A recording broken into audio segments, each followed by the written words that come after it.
Good evening, Council. Good evening. We made great progress last night in going through the policy questions. With that, in addition to getting through policy question 34, we have 3 very brief items later on the agenda, so make sure that mentally you put some time out for that. So with that, I'm going to turn it over to the City Manager. Thank you, Mayor. Just a couple quick items before we get started into tonight's policy questions. I wanted to let Council know that staff is tracking the changes, and at the end of this evening we will have a summary, hopefully that we will be able to put up on the screen showing what you either added or took away, whichever the case may be. And on Councilmember Valdez's question last night about why we have the $100,000 in HR under professional consulting, that was a good catch, and we have now moved that to what we believe is more an appropriate location. One more time, I didn't quite hear you. He just wanted to hear that Jerry was right. I know, and I almost fell for it. But I'm drinking coffee, so I'll be catching up shortly here. So the next 3 policy questions are the Littleton Fire Rescue. Everyone is aware that we have 2 fire partners, so there are 3 entities that all jointly come to sit at the table as we talk about what the operational capital needs are. And so just want to quickly say that these 3 policy questions, 18, 19, and 20, were fully supported by our fire partners as well as the council's representative on that management committee, which is Councilman Stallman. We are going to be talking about policy questions 18 and 19 together. And without further ado, I will turn it over to Chief Armstrong. Chief? Good evening, everyone. So as you know, last year we had a very busy year. Started out with an ISO visit that we've yet to get results from our evaluation to date. But more importantly, we embarked on a process of developing a master plan for our emergency services as well as a standard of cover and a strategic plan for the fire department. The master plan was conducted by ESCI, an outside consultant that came in and did an in-depth analysis and evaluation of not only our fire department but the services that we're currently providing to our communities. And with that, they evaluated some opportunities for improvement, which we worked together with our fire partners over a long period of time and got it down to what we felt was an actionable plan.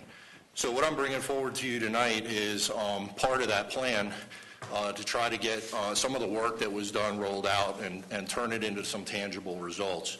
I hope that over the last year and a half since I joined Littleton that I've demonstrated enough integrity in my position to develop the trust for you to understand that I'm not going to come to council and ask for things that I want. I'm only going to come to you and ask for things that I need. The things that we're proposing in the budget are things that we truly feel that we need in our organization to provide the level of service that we promised our citizens and our communities. And as the city manager stated, it's fully supported by our fire partners. So with that, I want to go ahead and start and talk a little bit about some opportunities that we see in front of us in terms of our fire rescue department. We want to implement our master plan, strategic plan, and policy initiatives along with our standards of coverage and deployment. The opportunities that what we're presenting tonight is going to provide us the ability to not only improve our service delivery, but also improve our response times to our citizens on emergency incidences. That in turn will result in positive outcomes, whether it be for patient care or fire mitigation, fire prevention activities. We also are embarking on a process that will help us reduce some of our overtime costs. We've struggled for a long period of time with overtime and look for different ways to try to get those costs under control, and we feel that the plan that we're presenting tonight is going to be very effective in helping us do that. We also want to improve our training and promotional standards, enhance our fire prevention activities, and modernize our data collection and analysis. So policy question 18 asks the council if you would support hiring 7 additional FTEs to staff a Medic 10 as recommended in the Standard of Cover and Emergency Services Master Plan. What we identified in doing the master plan was that we had 5 medic units that were in service 24 hours a day, 7 days a week. ESCI, with their data analysis, identified that 5 was the proper number during our peak hours. The problem was that one of those units was generally out of service conducting training. which meant we were really only operating with 4, which left us 1 short. As a result, in 2014, South Metro Fire Rescue was called either on mutual or auto aid 960 times to transport patients out of our jurisdiction. What that means for us is, number one, we're not providing the service that we promised our citizens. South Metro is on a certain level. We're putting an excessive burden on their units, which is unfair, and there's also some revenue loss with not servicing those patients. So something we want to change. So the additional medic unit was recommended by ESCI. It's unanimously supported by our fire partners. And a lot of the reasons why is that we have a growing service demand in terms of our EMS. Our total incident numbers are up 16.5% over the last 5 years. EMS alone is up 8.8% in the last 5 years. Last year in 2014, we ran almost 8,900 EMS incidences and had just over 6,700 transports of patients to the emergency room. We have rising medic utilization rates, and the utilization rates I'm going to talk about in a little bit further in the presentation, but it measures how busy our units are. And what we're seeing is that our medic units are averaging between 18 and 22%. And I'm going to go into depth on that a little bit more as we proceed through the presentation. We also have increasing response times, and we're going to talk about that too. Our response times are outlined in performance measures in our contracts with our fire partners. And we're find ourselves struggling to meet those standards. Now, we're under no means in a critical situation. We're providing good services to our community. But we do notice that we're starting to bump up against those parameters that we're measured by, and we're having harder and harder time meeting those response times. And then lastly, the additional medic unit, with the way that we're going to use the staffing methodology, it will also help us reduce some of our existing overtime costs. Policy question 19 asked Council if you would support hiring 7 additional FTEs to expand our Quick Car program as recommended by the Standard of Cover and ESCI Master Plan. This also is unanimously supported by our fire partners. It was recognized by ESCI as an innovative and creative program. It's currently not serving all of our peak hours. If Council will remember, I came last year, talked to you a little bit about this new program that we wanted to start. We did it with existing resources, meaning our personnel as well as some of our capital assets and equipment. In order to put that program together and on the road and not incur additional overtime costs, we had to put it on a 40-hour work week. But we also had to allow people time off. And what we noticed is that when those people are taking time off, we're not incurring extra overtime and we're having to shut the unit down. And we're struggling with the hours that those units are in service because we didn't really have enough personnel to manage that program the proper way from the get-go. And if you remember, I think I might have even warned you that I'd be coming back this year and asking to expand that program. So expansion is recommended for 7 days, 12 hours a day. I'm going to show you some of the data analysis that we did and ESCI did in order to demonstrate when our peak hours are and when we're going to be staffing the vehicles. I think all of you know that 2 of my major commitments are, number one is service delivery to the community and to our members and our fire employees, and second is to be fiscally responsible.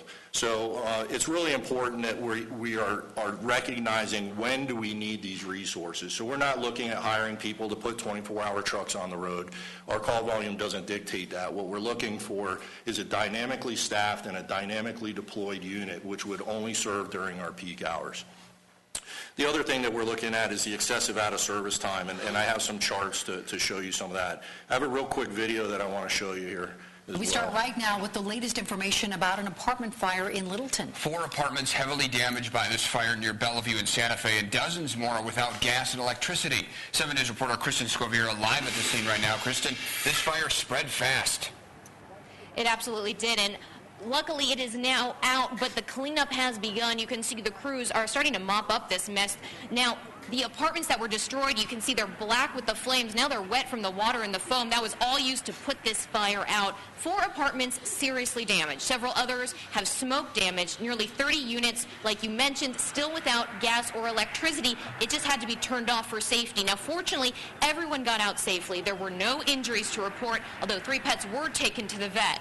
Now, I spoke to resident Steve Shore. He was taking a shower when the fire broke out. He barely had time to get dressed. And I smelled something, and I was like, weird. So I get out of the shower, and I'm kind of looking around my place. I see nothing going on, Then I hear people outside yelling, like, get out, get out, get out, get out. It's actually a vacant unit where they were storing doors and sinks and paint and varnish, and that's what's making it difficult to extinguish the fire. The exact cause of the fire is still unknown, but as you just heard from the Littleton chief, those varnishes and paints that were being stored in that empty unit acted as accelerants. It took a long time to put the flames out. Live in Littleton, Kristen Scovira, 7 News. So I picked that clip for a reason. I was in it. No, just kidding. Actually, I picked that clip for a reason, and the reason being is that was one of 3 alarm fires that we had within a 1-week period of time. We had 2 3-alarm fires in a 1-week period of time. And the reason that that's significant to this conversation is that those type of fires, while they don't happen very often, really exceed the capabilities of our resources. 911 calls don't stop when we run on these types of structure fires. And what happens is when the 911 calls continue to come in and we don't have the resources to send them, it has a negative impact on our response time, not only in the city, but for our fire partners as well. Basically, what I'm telling you is we're strapped for resources, and that's why we're here today. So I thought this was an important clip to share with you, to give you some idea of the magnitude of some of the fires. The good news is that we don't run big ones like that all the time. So I wanted to give you just a real quick snapshot of our response jurisdiction and where our station locations are. So all of you already know we have 8 stations that cover just about 92 square miles, and we serve 220,000 residents. It's quite a few residents. We run upwards of 14,000 emergency calls a year, and that number is escalating on a regular basis. We did some data analysis to identify, well, when are we busy? What months are we busy? What days are we busy? This is a graph that was done by ESCI. It's in our master plan, and it shows our historic service demand by day of the week. And what you'll recognize out of here is if you look at the blue line on the Sunday, and then you look at the brown line on the Sunday, you'll see that our incident numbers are going up on that day from 2009 to 2013. But what you'll also notice is over a 5-year period, we're equally busy 7 days a week, which is why the quick cars and the extra medic unit 5 days a week that we're running is not capturing what we need to take the relief off of our resources. So we went a little further and we said, well, what time of day are we really busy? Do we need these 24 hours? Do we need them 8 hours, 10 hours? And the study showed us that our peak hours run from about 7 a.m. to about 8 o'clock at night. That's why we're looking at dynamically deployed units. We want to put the units on when they're needed, and help us handle that extra call volume and workload, and then shut those units down at night and hopefully send any firefighters that are working overtime home to reduce our overtime costs. So we talked a little bit about UHUs. This is a chart showing our unit hour utilization. I just want to read a quote from our master plan. ESCI in our master plan stated that unit hour utilization is an important statistic to monitor those fire agencies using percentile-based performance standard as LFR does. LFR's performance expectations are to provide a response within a set period of time to at least 90% of all emergency requests. In order to provide on-time or better response performance within any station area, there must be a response unit in service and available for response at least 90% of the time. If the unit hour utilization of the response units in each station is greater than 10%, the fire department will not provide on-time response to its 90% target. This is our UHUs. We have units that are 22% utilization rate. We cannot hit our 90th percentile target in response times when our units are that busy. This is why we're asking for expansion of our services. We also looked at what have our quick cars done since we put them in place. How are they working? What kind of calls are they running on? What kind of workload are they taking off? I didn't put the total on here for you, but you're going to see 4 different quick cars. We actually only have 2, but we had them in 4 different locations throughout the year, and we moved them based on where we felt they were needed. But basically, you can see that they're running several different fires. They're running a lot of different EMS and alarm calls and a lot of the other calls. The other calls are those kind of emergent, really those calls that we know we're sending medic units and engines, and we went, why are we doing that? Why do we continue to send these resources to these type of calls? This is what initiated our quick car program from the beginning. So I don't have a total here for you, but when I averaged all these numbers up, from the time that we put them in service about a year ago, the 2 cars have run about 2,300 calls. And keep in mind that we're having issues keeping them in service, and I'm going to show you that chart, but even though they weren't in service all the time that they should have been, they're still handling up to 2,200 calls in a year that our engines and our medics might not be responding to, making them more available. So this is the percentage of in-service time. So this chart's a little bit hard to see, but you can see back in August of 2014, we were in service 100% of the time. Unfortunately, if you look at Quick Car 17, August 2015, it was only in service 28% of the time.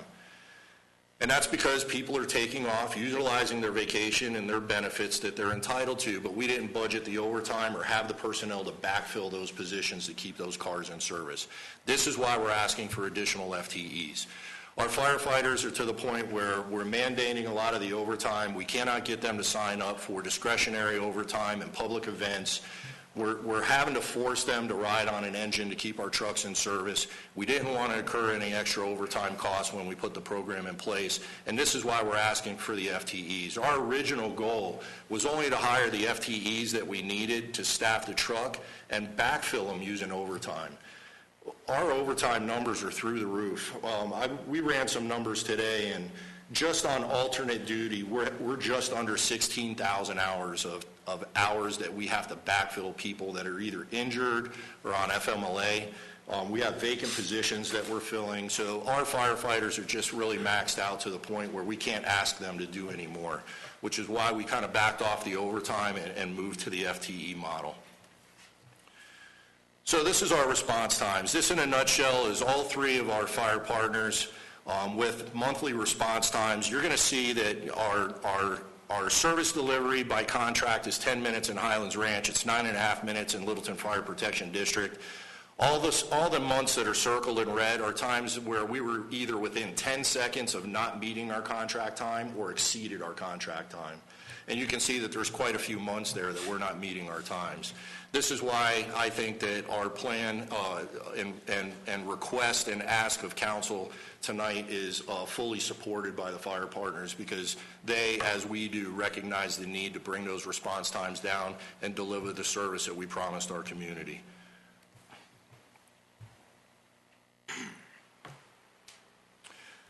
In addition to that, we looked at some of our other metrics, and we have 3 stations that currently only have 1 response unit in it.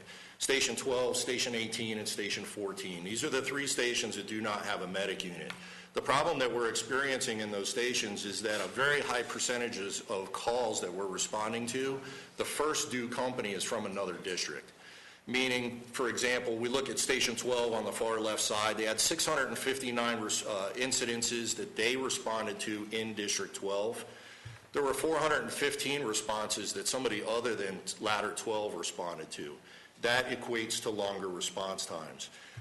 That's our biggest problem was Station 12 on this given month at 64%. Station 18 had 58% of their calls were responded to by another station, and Station 14 was 50%.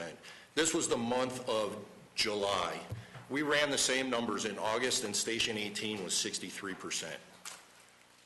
So it fluctuates from month to month depending on the call volume, but the idea here is that if that truck is on a call and a second call comes in, we might be driving from Station 15 all the way over to Station 18, and that's why we're struggling with our response times. All of our units are moving around our total geographic area, and there's no rhyme or reason to what we're doing, and that's why we're really fighting with our response times. Keep hitting the wrong button here. So part of what we were able to do, and it was a very good experience for me, in developing our strategic plan was to put together a couple community forums where we invited members of the public to come sit in, I was able to give a presentation and talk to them a little bit about the fire department, what we do, and what some of our capabilities are. And we did some surveys, and the surveys were facilitated by ESCI. They weren't facilitated by the fire department. And we asked the community a lot of different things. You know, what do you think about the fire department? Do we do a good job? Do we not do a good job? Out of all the things that we do, whether it be fire, EMS, fire prevention, special teams, technical rescue, public education, how would you prioritize some of the things that we do? How do you feel that we're staffed? How do you think our response times are? So I wanted to share just two of the charts with you that are in our master plan. And this one just happens to look at the what the participants rated in terms of the priorities. The real top priorities, the three top priorities for the community that we surveyed was to maintain or improve fire suppression as well as our EMS services, and to maintain or improve our technical rescue. Those were the three highest priorities according to the citizens that we surveyed. And lastly, we talked to them a little bit about staffing. We compared ourselves to other departments. We talked about some of our demographics because we're unique. We're not the same as other departments. It's not always a fair assessment to measure ourselves against other departments when we have maybe a different system in place or different demographics. But with that knowledge that they had, we surveyed those citizens again, and overwhelmingly, 2-to-1, they felt that Littleton Fire Rescue was understaffed. So I bring it back to Medic 10. What's the return on your investment?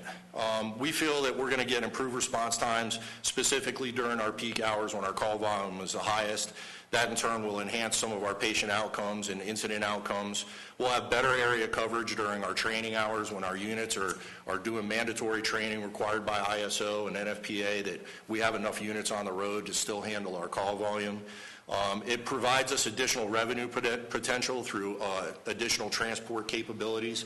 If I have 5 units on the road instead of 4 while one's training, we're obviously not calling auto aid and mutual aid and having somebody else provide that services to our community.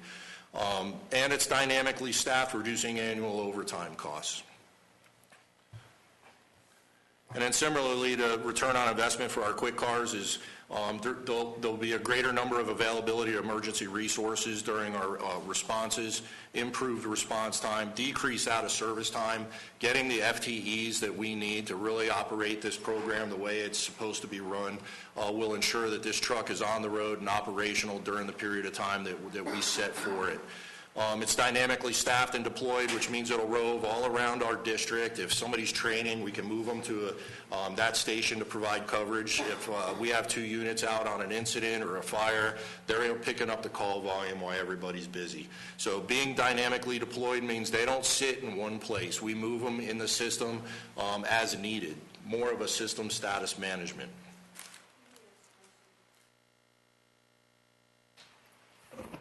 So just on the decreased out-of-service time, I mean, that's in part, that's essentially the vehicle needs service for whatever reason? Well, the decreased out-of-service time is keeping that truck in service. So we'll have enough personnel to make sure that when people are sick, taking vacation, that we have staffing on that truck to keep it running. It's not the mechanical, it's the staffing. That's correct. Gotcha. Yes, ma'am. So it has the ability to handle various types of incidences. We talked about this last year when we implemented the program. Our quick cars carry the same exact equipment as our medic units. In addition, they carry a lot of equipment that our engines carry. They carry atmospheric monitors and thermal imagers, so they're able to respond to a wide variety of calls. They have a rapid in-service time. When we get a 911 call for an emergency incident, generally if we transport that patient, it takes roughly an hour for our medic unit to respond to the call, get on scene, treat the patient, transport the patient to the hospital, transfer care to the hospital personnel, and get their unit back in district. The turnaround time on our quick cars is about 15 to 20 minutes. They're on scene, they provide the care, they get off a scene, or they turn it over to a medic unit and they go back in service and they run the next call. They offer a different service than our other apparatus, which is why we use them.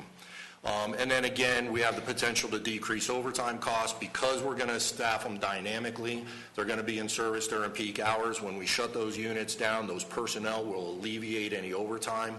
We'll send all those people that are on overtime home, and we'll put these people on our normal apparatus. So we're not necessarily looking to expand these units. during our non-peak hours, but they do have a benefit of allowing us to use these full-time FTEs to offset some of our overtime costs. So from here, I go into the capital fund, so I don't know if we want to take questions on the policy questions or... And let me just point out, I think it's self-evident, but when the chief, or I say that it's unanimously supported by our fire partners, that means they've budgeted accordingly, and as you know, they're paying for a third, and a third, and a third, so it's a good return on our investment, and 2/3 of this cost is covered by our fire partners. Councilmember Stallman? Yeah, I'll make a couple of comments. First thing I want to do is acknowledge we've got several folks here from the Littleton Fire Protection District Board. If you guys want to raise your hands, appreciate you joining the festivities. But it's nice. It shows commitment, and from a partnership standpoint, I honestly believe that's what we're dealing with. It wasn't always that way. I want to, having been the council's liaison to the Fire Partner Oversight Committee and working with both the partners, City Manager Penny and Chief Armstrong, I want to compliment the chief for your exemplary efforts at doing what needed to be done in terms of developing a data-driven, comprehensive solution and a changing service delivery model that is, you use the word dynamic a lot, but it truly is dynamic to the macro environment that the fire services are operating in today.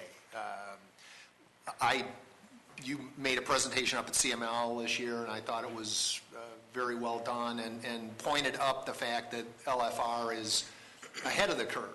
There are a lot of, I think, a lot of fire services that are trying to figure out what to do because the health insurance environment has changed, hospitalization has changed, the demographics of the communities we serve are changing. I think you're taking all of that into account with admittedly, the EFC study wasn't always as smooth as we would have preferred, but at the end of the day, I think we've got a workable plan, and you can't emphasize it enough that the partners support it and they're willing to put their money where their mouth is. What we have done is certainly a substantial financial commitment in terms of what you're requesting. The city's paying for a third, but quid pro quo, it's appropriate to provide the resourcing where the resourcing is needed, and our partners aren't seeing the response times that they're contractually obligated to, and that ethically we want to be able to provide, on behalf of them as well as what we're doing to serve our community. And I think your community response kinds of statistics amply demonstrate the fact that this is the public safety attributes of what we do as a city and as a community are extremely well viewed and highly valued by the citizens broadly. And therefore, I'm fully in support of this. I am going to make one suggestion, and I'll throw it out there, and I know you did respond where it was one question in terms of the issue with respect to, I think, putting Medic 10 on, and I know we're actively trying to capture some of the revenue leakage out of South Metro on the edge of Littleton Fire Protection District predominantly. You had offered a number of transports and a gross revenue number that I agree with you. I wouldn't ever want to put that in the budget, but I think it's appropriate to put some revenue capture in the budget. I think the number you had was ballparky 700, but I think that's in a perfect universe and it doesn't recognize reality. But would like to ask you and maybe the city manager and the finance director to figure out what an appropriate number is, because we're making the commitment, but I think then quid pro quo again, you want to be out there and actually capturing it and tracking it, and that's how these things become real. Does it have to relate to reality? Or can it can be want to know what the parameters are. Close approximation to reality as far as that's concerned, yes. We can do that. Jerry? Cool. So you're looking to put 7 new folks on the Medic 10, then 7 other folks onto the quick car. So then, and that's why we should reflect that in the budget is just over $1 million for personnel. So then, where's the other 200? When I look at the budget, it has has 1,078,000. But when I add up the numbers that you have on 18 and 19 for the new staff, it's still about 200,000 more somewhere. There's additional training costs in there too, Jerry. So supplies. Personnel changes include training? I don't think so. This is, Eric, isn't that supposed to just be staff with benefits?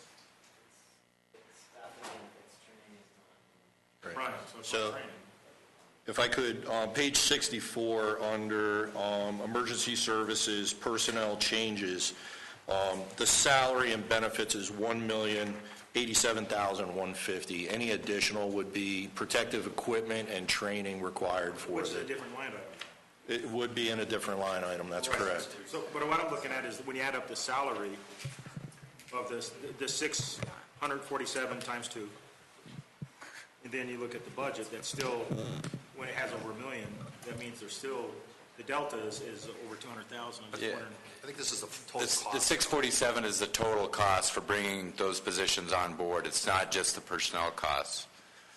It's the training, it's the supplies, it's whatever goes for each one of those firefighters for the annual operating expenses. So then under equipment and Under the personnel line item in the budget, that's purely the personnel salary and benefits. But some of those other charges for supplies, fire station supplies, training. So you just said the personnel changes is just the salary and benefits? That's correct. Personnel is purely personnel, but the policy questions include all those other ancillary costs that go into adding those positions. I'm sorry, I'm not hearing what you're saying very well. Because when I add up the 14 positions, I don't have an issue with that at all. That's not my issue. I'm just trying to do numbers here. So when I look at those for the staffing, and then you look at the personnel changes, which is my understanding that that's just staff salaries and benefits, right, Eric? I think that what I was saying is that You better take a mic.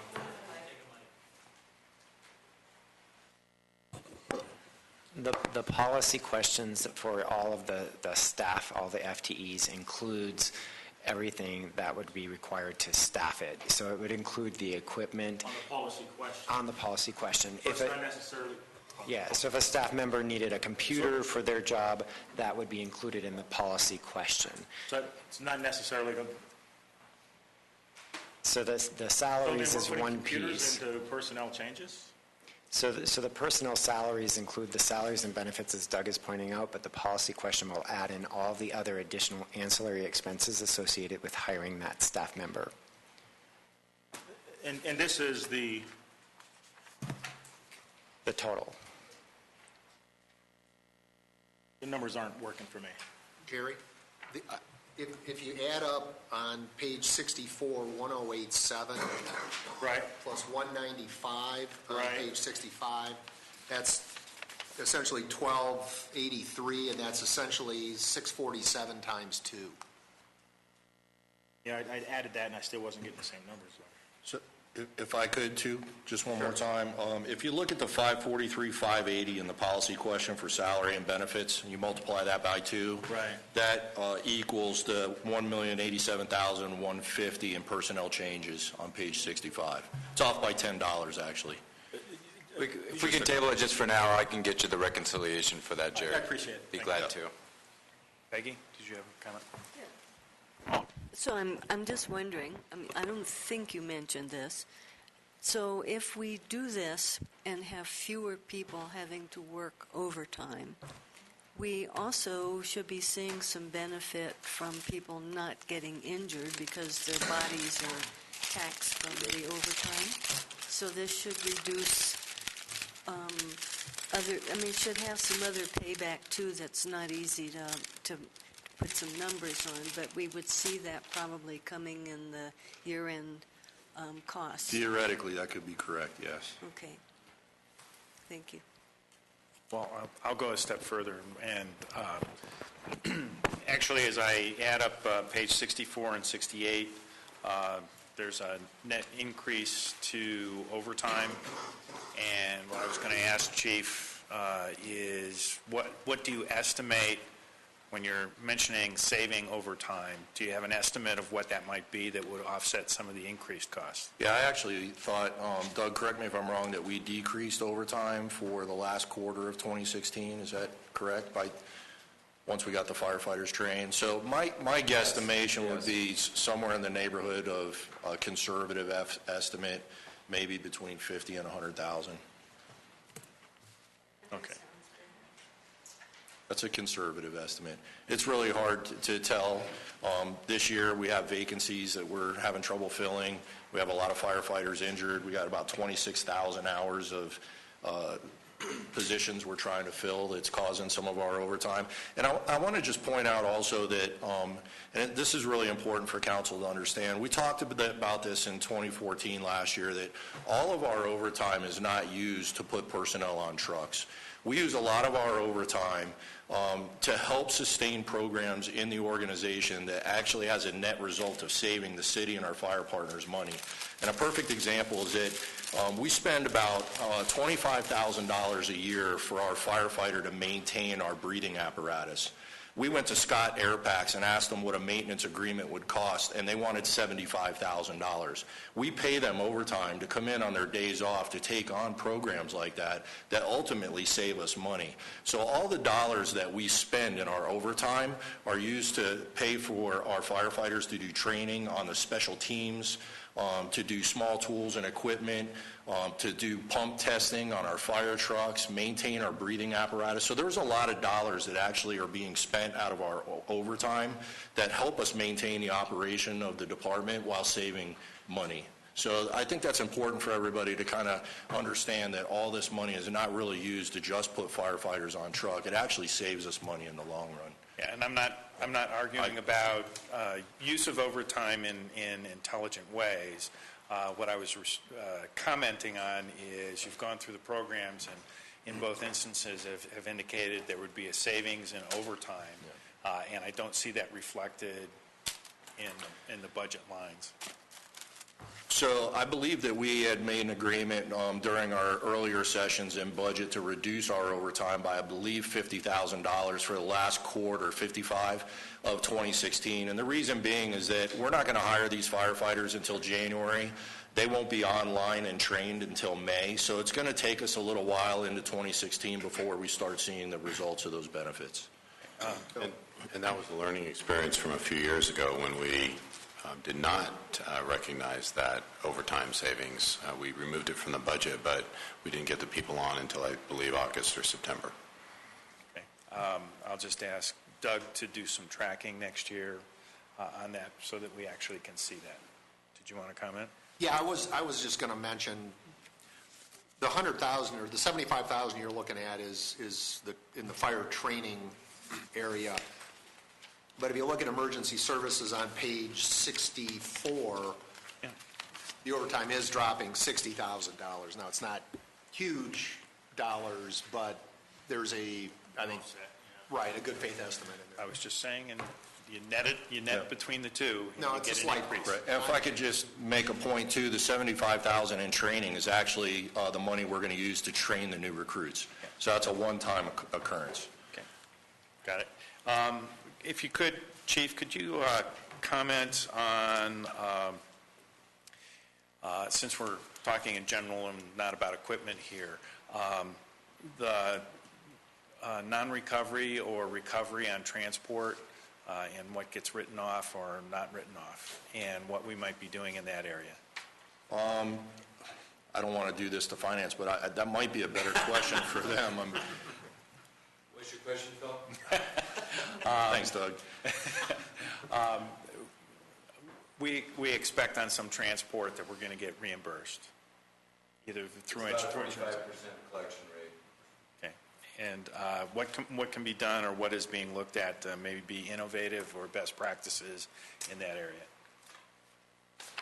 Well, this next year we are going to go out for bid again. We meet with the billing company every quarter, and we're always trying to refine and improve that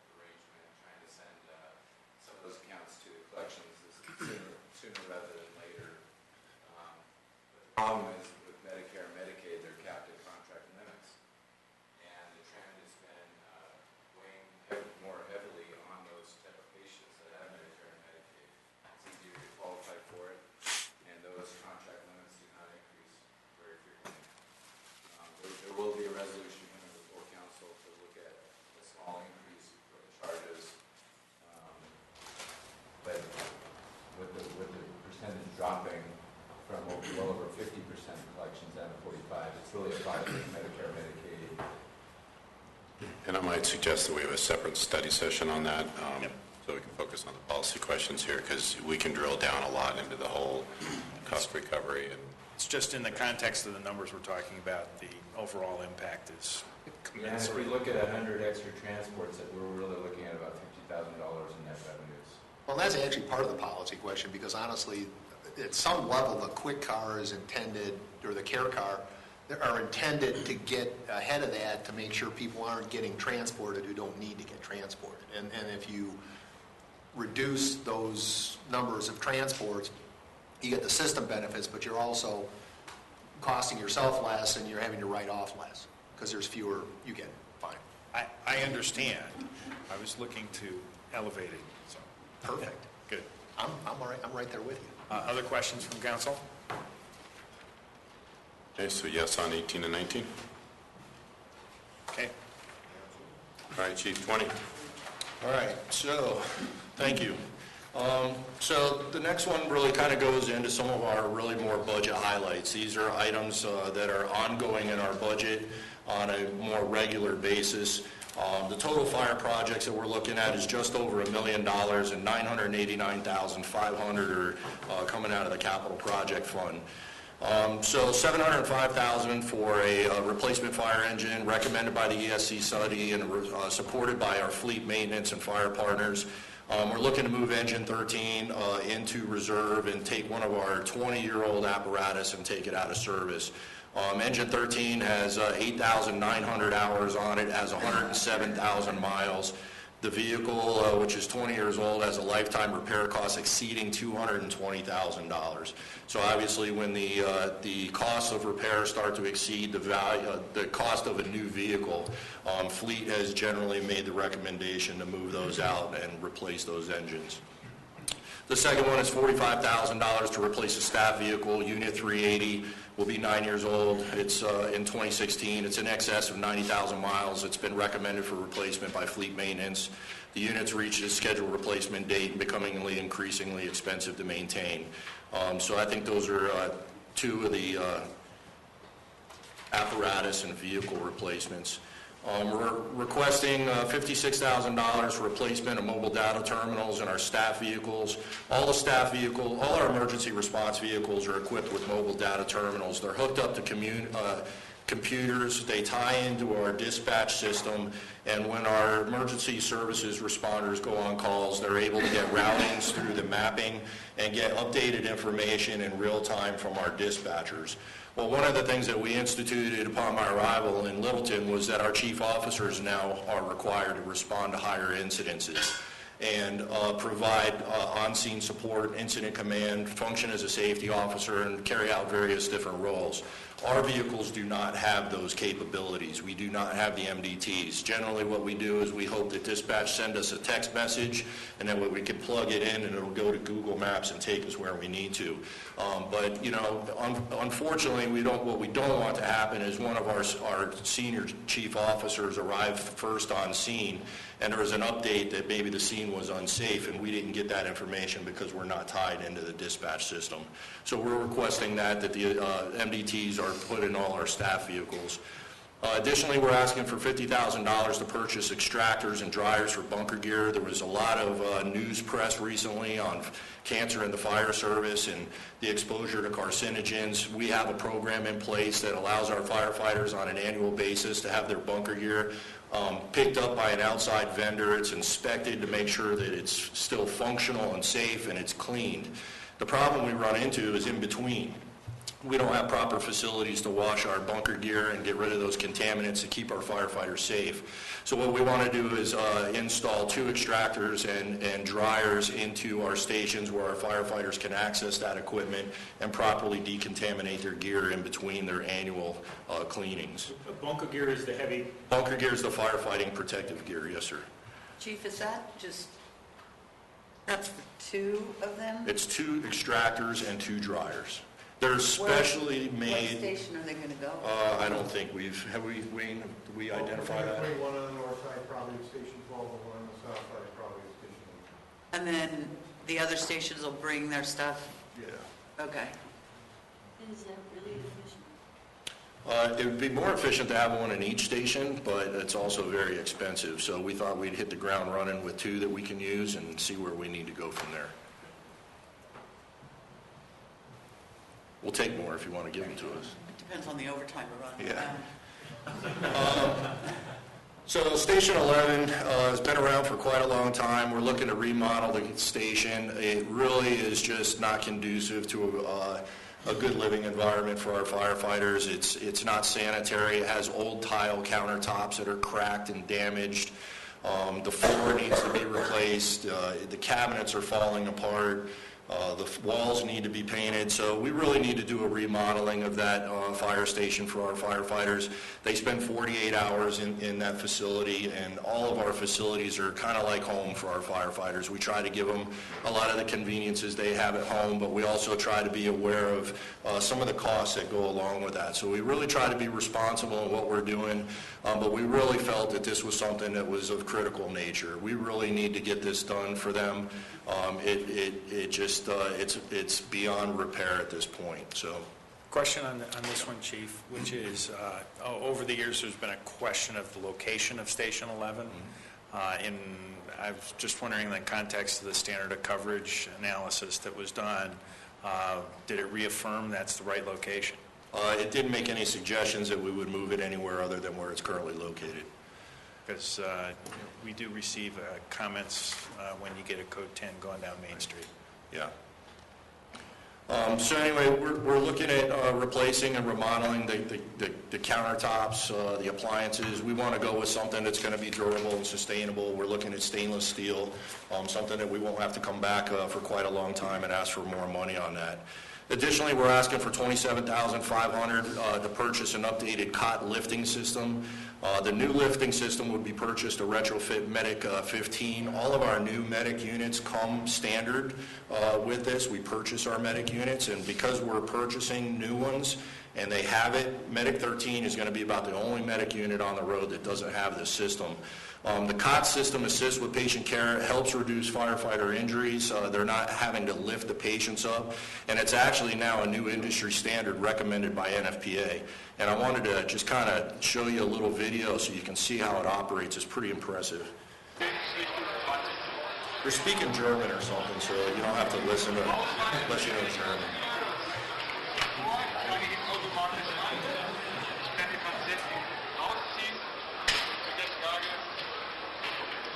So you can see it can be operated by one firefighter. It holds up to,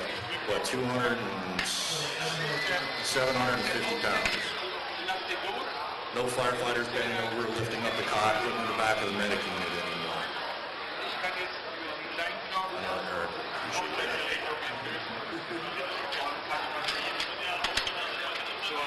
And then I'll just fast forward a little bit and you can see him put it in.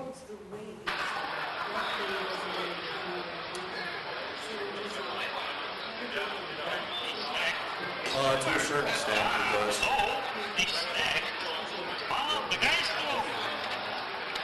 But it's rated up to 700 pounds.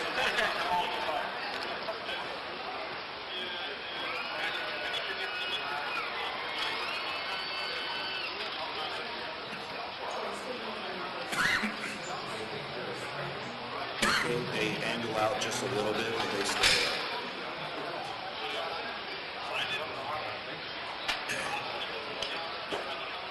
So you can see why the firefighters really appreciate having that system in place. You start lifting 15, 20 people a day, it starts to wear on your body. So we felt that this was really important for the health and safety of our members and was a good, worthwhile investment. So continuing on, we're looking at annual replacement of our mobile data terminals. This is something that's an ongoing project through our IS department. We want to continue replacement of our LifePak defibrillators, a cost of $95,000. That buys us 3 defibrillators. We are in year 2 of a 4-year replacement plan, and then after that we should be good for quite a period of time. So this is kind of an ongoing, getting rid of the older LifePaks and updating with newer models. We're on a thermal replacement, a replacement for our thermal imaging cameras as well at a cost of $16,000 and a $10,000 for Opticom replacements. Opticoms are the devices in our units that change traffic lights to green to allow our firefighters to proceed through intersections safely. Generally, these things are recurring in our budget. Last year, I don't think we even used that money to do any repairs. So it's a placeholder that we like to have that money in case a repair needs to be done, but historically, we've generally given that money back. Radio replacements for the South Metro Communication Center will continue at $12,000. These are funded through the Area Operating Fund. So any money that we expend in terms of our communication center is recoverable through the AOF fund. We're requesting $80,000 to purchase a vehicle for the Care Car program. The FD Cares program is utilizing currently a 2001 Tahoe. It was repurposed from the existing fleet. As you all know, the car carries a physician assistant as well as a paramedic, and they just don't have adequate space to carry the equipment and treat the patients that they need. It's been a very successful program. We actually expanded it, and we're providing services to our employees. They call a 10-digit number, and we send a physician assistant to your house. They'll take care of your loved ones or yourself, and I think it's having a positive impact not only on the service that our employees are getting, but also on our health care costs. So we really need to get them into a vehicle that is more suitable for the type of work that they're doing. What kind of vehicle is that? We're looking at like a Sprinter type of van, but we need to have some specialized equipment in it, so the cost is just a little bit higher than just the van would be alone. Lastly, your budget may show that there's two items that we wanted to carry over from 2014 to 2015. The first one is a $50,000 fund for capital for the MIFTIC Training Center. I'm happy to tell you that we've expended those funds and we will not be carrying those forward. We were able to buy a air filling station cascade system that we need so we can conduct our own recruit academies at our training facility and have the ability for our firefighters to fill their air packs when they're done with training without having to go to a station to do it, so we get them in service faster. The last thing that we're probably going to need to carry over, I don't know if we're going to get the project done, but we're seriously moving on it as hard as we can, is spending the $118,000 of TABOR funds to improve our training center with a new burn prop. There's a lot that's going into it. Our staff is working diligently to try to get that money spent, but we wanted to put it in here to move it forward. It's not additional encumbrances for the city. This is all money that's in a TABOR fund and earmarked for this specific purpose. You said burn? Burn, yes, sir. Burn building. Burn building. Yes, a burn prop, so we can go in and do live fire training. So the idea for us is that we ran into a lot of issues at MIFTIC with our old facility. There were runoff issues and things like that. Trying to be more aware of environmental concerns and things of that nature. My staff and I have made a decision that really what we want to do is any burn props that we use at MIFTIC, we want to use gas. We don't want to have to worry about the environmental issues and the runoff. So we want to move to a gas prop. We're not burning Class A materials, so we don't have to worry about carcinogens and decontamination of our bunker gear. It makes a lot of sense to go that route. So we're looking at a burn prop of that nature, but again, it's very time consuming, requires RFP, it's a lot of money. So we're working diligently to do that, but we may have to really move that money forward. So the goal for us is that when I came here, we were doing a lot of training at West Metro. I felt that was detrimental to our response times. We have our own facility we needed to be using for a lot of different reasons. I have one last video that I want to show you. Our staff has been incredible working with the Rock Canyon High School kids, and they have a fire science program that is really second to none. What's unfortunate is we take all of our staff that do this hard work and we take these kids that want to learn how to be firefighters and we train them at another facility because we don't have one that we can use. But I thought it was important for you to kind of see the faces that are associated with this and a good little video. We're out at South Metro Fire Rescue Authority training facility today. It's kind of a culmination of everything we've learned all year. We're going to teach them about fire behavior. We're going to start from incipient fire stage all the way through full burn, and then we're going to put them through a couple scenarios where they're actually going to do search and rescue and actually put the fire out. Keep them real close, watch them. There's going to be some nerves today. I'm excited. It's going to be warm and toasty in there. Nervous, but can't let the nerves get to you. This is a great opportunity for them to understand what we do as firefighters, you know, the risks that are involved and the training that we have to go through to be able to do our job successfully. Definitely some concern when they feel the heat for the first time.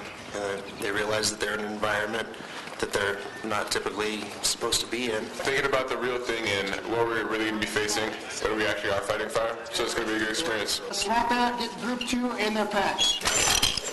This is live fire, this isn't propane, so we got to be really paying attention. Is anybody from Group 2 still need a pack? There will be an additional instructor on each floor for safety. This is very similar to what you do in a Fire One Academy, so they're getting to actually experience what firefighters do. Close it down. You're in several $1,000s worth of gear and, you know, a room full of professionals. So I don't think it's a very dangerous atmosphere. The important thing to remember is when we're going into that fire room, kind of stay low. Okay, we're going to probably crawl it in. Maintain your composure, close your veil back down, and continue to move towards the fire, okay? Staff going into it. It's just like looking at a big campfire, but in a room. When the flames came and they went over our heads, that was really neat because I've never seen that before. And just being that close to fire was really cool. It's pretty hot in there, but I don't know, it was an exciting feeling. This program's pretty incredible. It's not anything that we've ever seen before. I know when I was in high school, there were no programs out there like this. So this is a great opportunity for them to understand what we do as firefighters.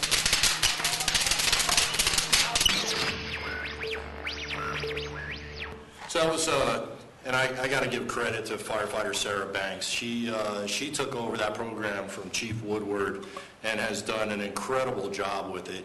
And the relationship we have with that high school and to watch those kids and just the excitement on their face, my goal is to really be able to bring them to our facility and show off a facility of our own that we can have that kind of community outreach with the public. It's a really worthwhile program. We're really proud of what you have given us in terms of facilities to train, and we really would love to just take it to the next level. So that's why we're looking to move that forward, and we'll continue to work to get that training center to the point where we really want it. So that's really all I have, and I'll be happy to take any additional questions that you have. Bruce? I think the question's probably for Michael.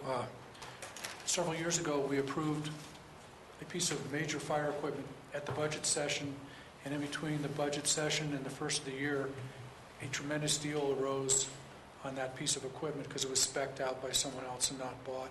So we were able to buy it at a discount. I just suggest that, you know, since it's $750,000, that if that opportunity arises, we have just if we can find a flexibility to do that. Certainly. We'll keep our eye out. Yep. Other questions, Deb?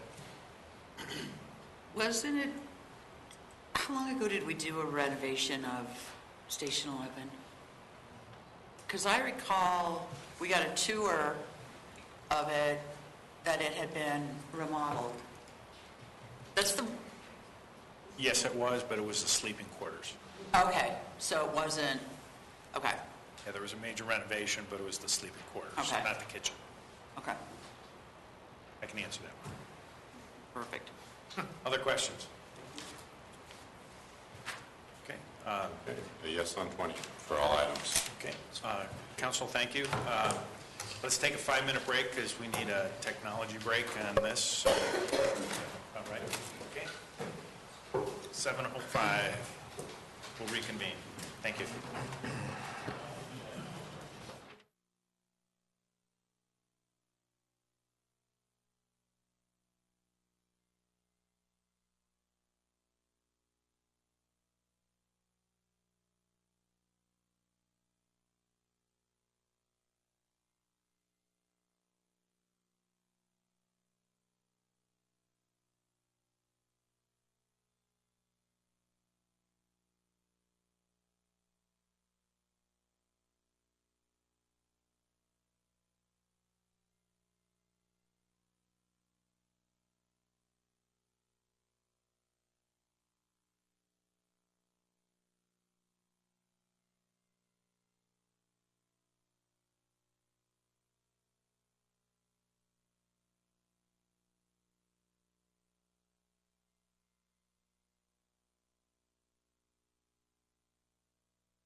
Council, if we could...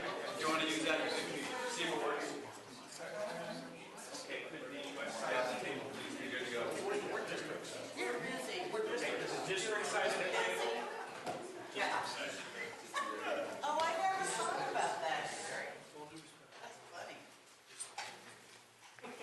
I agree. Thank you, Council.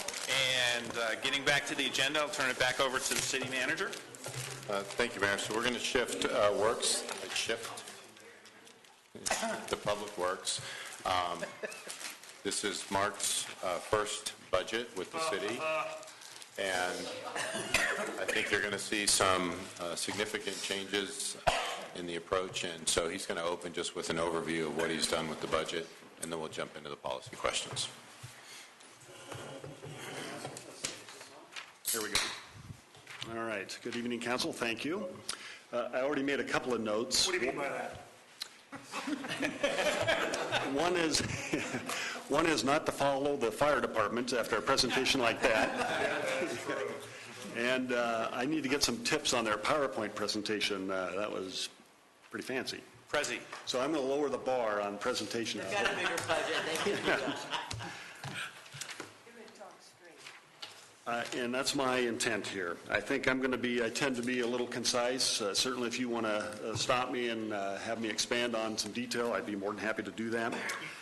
I do want to talk a little bit about kind of an overview to the Public Works budget. If you remember, I was before council here a little over a month ago, and I kind of shared with you kind of my vision for Public Works long term. And I think you'll find that reflected in our budget document. And specifically, if you look at pages 72, we talk about kind of the service delivery improvements for 2016 and also the anticipated delivery improvements for the next 5 years. And I just want to kind of run through that just quickly here. So for next year, develop and begin implementation of the GIS master plan. Institute more rigorous best management practices for capital project planning, management, and construction. Position the sanitary sewer, stormwater utilities for long-term financial stability through master planning, long-range financial planning, and best management practice review of operational capital practices. Develop a more robust multimodal transportation management program that focuses on long-range planning, citizen engagement, and grant acquisition strategies. Realign resources to foster the development review process as a top priority. Add clarity of Public Works infrastructure requirements and standards for a more complete understanding by the development community, utility providers, and our citizens. Evaluate pavement maintenance alternatives to maximize resources for pavement preservation. Institute electronic work order and asset management systems for facilities division via the Bigfoot software. This is what I hope I can reflect in this year's coming budget. I would encourage council, our community, to kind of read the next 5 years, because ultimately I think a lot of it is going to be focused on maintenance, asset management, and kind of the systems here that kind of better prepare us for the long term in maintaining our infrastructure here within the city. So with that, you'll see that I'm going to be suggesting some improvements here for the Public Works budget, and we are going to start with an operational issue. Policy question 21. I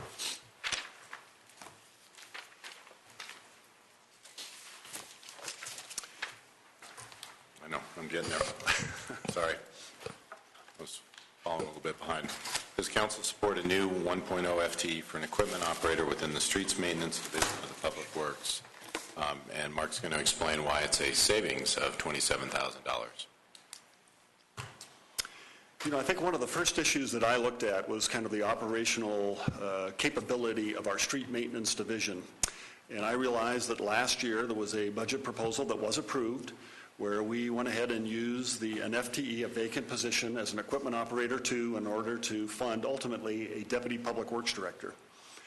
And I shared with you kind of my vision and certainly kind of the short-term need here, where I believe that our emphasis, our need is more in a transportation or traffic engineer. And you'll see in the budget highlights, I'm going to touch on that. And so I do not believe that the Deputy Public Works position is actually necessary here today. That's not to say that at some point in the long term here that may be necessary, but I certainly do not see that as our top priority. As a result of that, I have gone back and looked at actually what we sacrificed.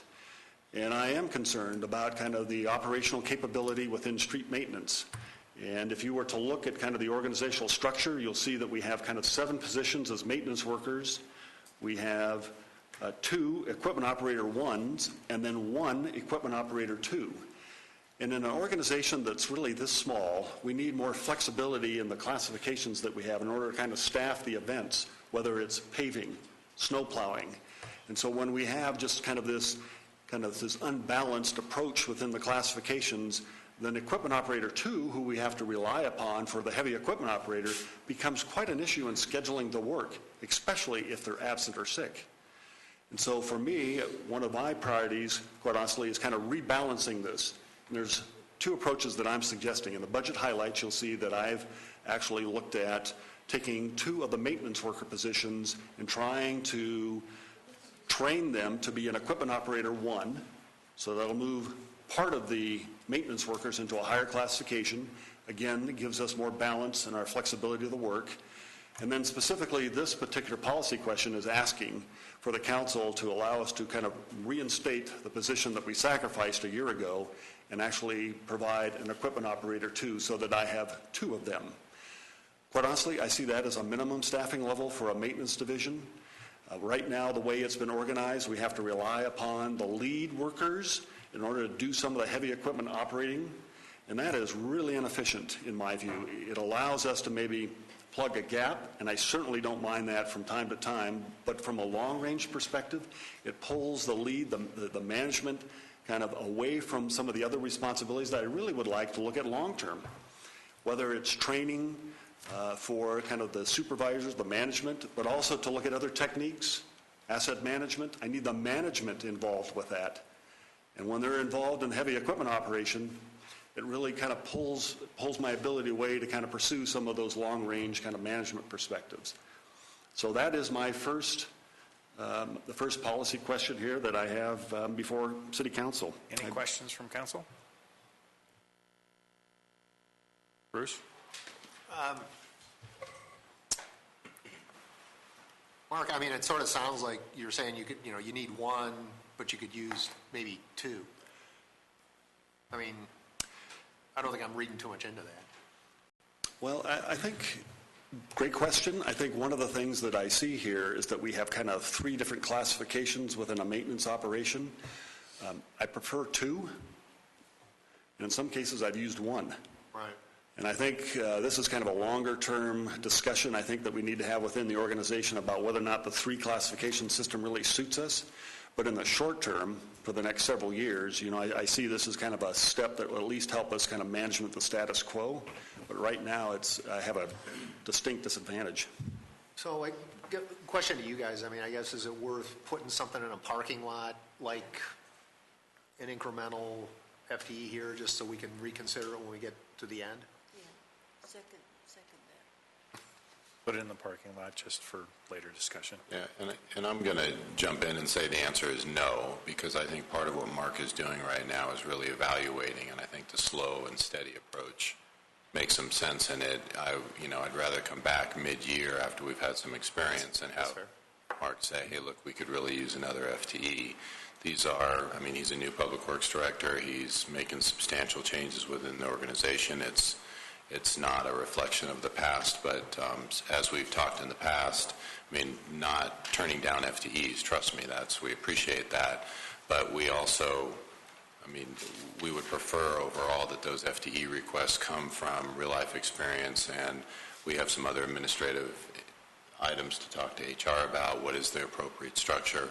And we can always come back to the City Council and say, we want to make an additional change in here, but to have council appropriate an FTE for a particular thing, and then we're coming back anyway because we may want to use it for something else. So appreciate the support, but, and I think we had this conversation with Councilman Beckman related to a law enforcement position a year or 2 ago, which is great. Thanks for the support, but let us determine what that organizational structure need is, and then we'll come and bring that to you. Councilmember Beckman? Mark, just looking at your comments, you do address in the street maintenance area snow plowing and potholes, and probably probably putting the lines on the pavement. So it looks like you're addressing those three issues with this also. That's true. I think this is what we're seeing actually in the field is at times when we have kind of a big push for a larger maintenance activity that I actually have to take from another division, say traffic, where we have those experienced operators and put into the maintenance kind of operation. Quite honestly, that's very inefficient because then I'm robbing from the responsibilities of traffic, and I have to rely more upon the contractors to kind of fulfill some of those work obligations. As an example is simple traffic signal maintenance.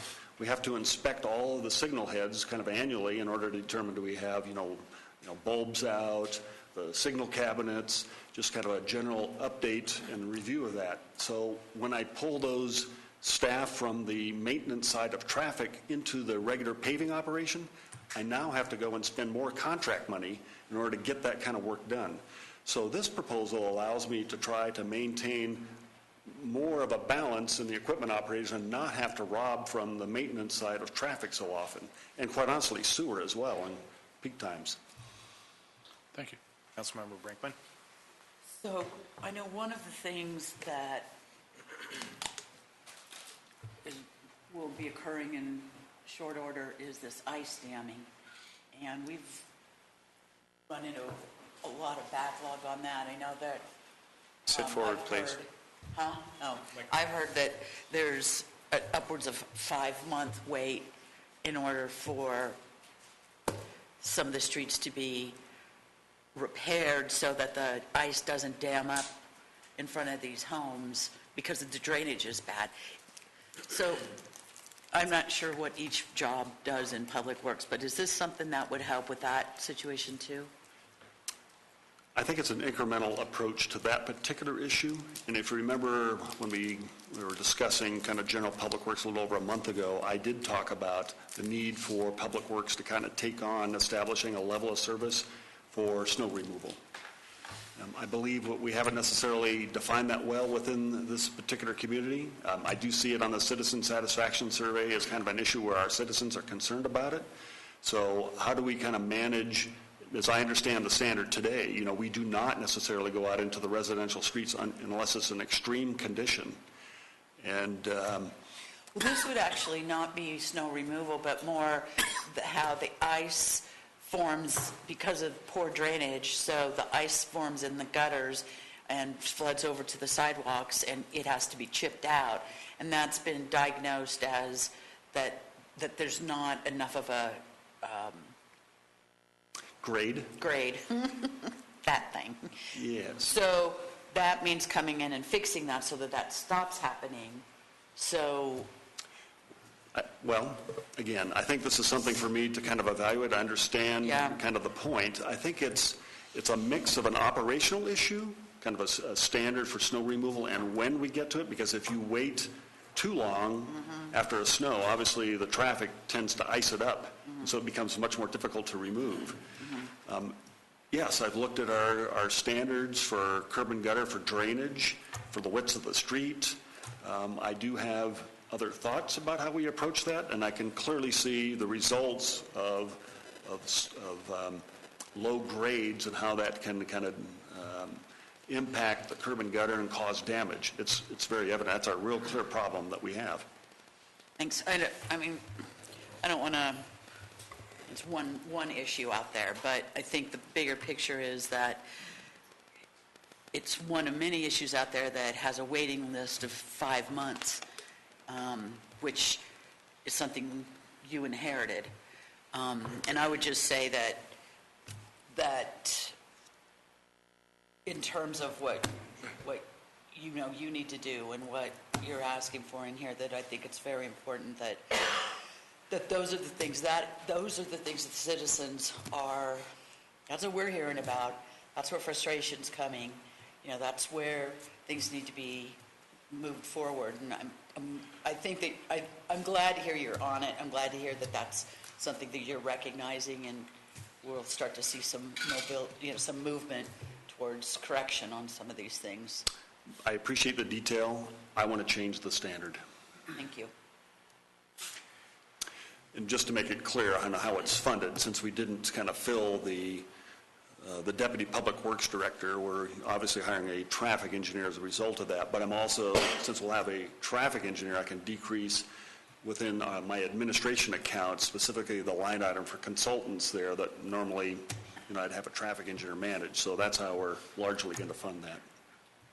And any pushbacks from the ones in that they're not going to have the fund driving the heavy equipment?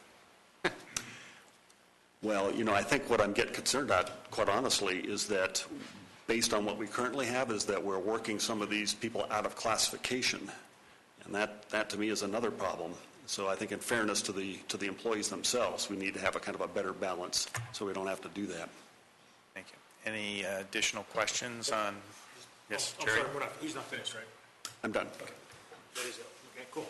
So, Michael, if I look at this right, then overall, the entire public works, the overall increase is 28,000. Overall for the whole entire department. Oh, I don't. Yeah, he's maintaining that budget relatively Great. flat. Good. That's what I thought. Yeah. Less than 1% increase. Yes. Excellent. Good job. Thank you. And he's done that by cutting and doing other things. He's adding a lot of things. Made a lot of efficiencies there. Yeah. Good job. Thank you. Yeah, changing priorities here. That's the operational side. Capital here we have some more to talk about. Good job, Mark. I bet Tim didn't do that. Good job. Thank you. Thank you. I appreciate that. That finishes question 21. On? Policy question 22 is, does council support hiring 2 FTEs to replace the janitorial contract for cleaning city-owned facilities at a cost of $54,000 in the general fund? Yes, you do. Well, this has been a rather fascinating challenge, to be honest. And I have to say, I've seen the exact challenge now in 3 cities with this issue. And so when I came here and learned about kind of what we've been trying to correct, and then over the last few months here, kind of see this unfold, not surprised. And so I think that we've had a history here of working with a contracting service here for our janitorial. What's not reflected in the cost, quite honestly, is the amount of staff time that it takes to kind of manage such an issue, especially oversight, and when they're not performing, it's pretty intense on the management level. So we're pulling kind of our managers out of the normal work routine in order to kind of sit on these contracts. And specifically, in fact, I think Councilmember Stallman, you asked kind of a question related to this, and I shared with the council through that response that our current contractor wants to terminate the contract. He underbid the project. And so we're now kind of in a process where we're going to have to look at rebidding this, at least in the short term. Depending on how the council may want to approach this issue, our proposal, of course, is to hire, it's kind of a hybrid, which I'll explain in a second here, but if the council does approve this proposal, then we'll have to kind of at least structure the temporary in a position to allow us to kind of step into this FTE approach. And so we do have kind of 4 locations that we do provide janitorial services. Obviously, the Littleton Center, our service center in a limited fashion, the courthouse, and then we have 3 police neighborhood liaison offices. Probably the Littleton Center and the courthouse clearly are probably the largest out of that group of 4. Again, we've had kind of a very poor performance here. So our specific proposal is actually to hire 2 of our own FTEs and have a smaller contract for the service center and then the 3 neighborhood police offices. And so the total cost of this proposal is about $142,000. The FTEs at about $110,000. We do need to reserve some funding here for, of course, the contract for the service center and the smaller police liaison offices. I'm being conservative, but I'm also suggesting $22,000 for contract backup and specialty cleaning. The current approach that we have this year is about $10,000 for kind of specialty cleaning, upholstery, cleaning carpets in special rooms. But I think we need another $12,000 just in case any of the 2 FTEs that we would have are on vacation or sick, that we would structure the contract for the service center and the police offices for that staffing to kind of fill behind any kind of absence of our own staffing. So this particular proposal is about $47,000 over the 2015 budget. And with that, I'd be happy to ask any questions. I realize this is a difficult one.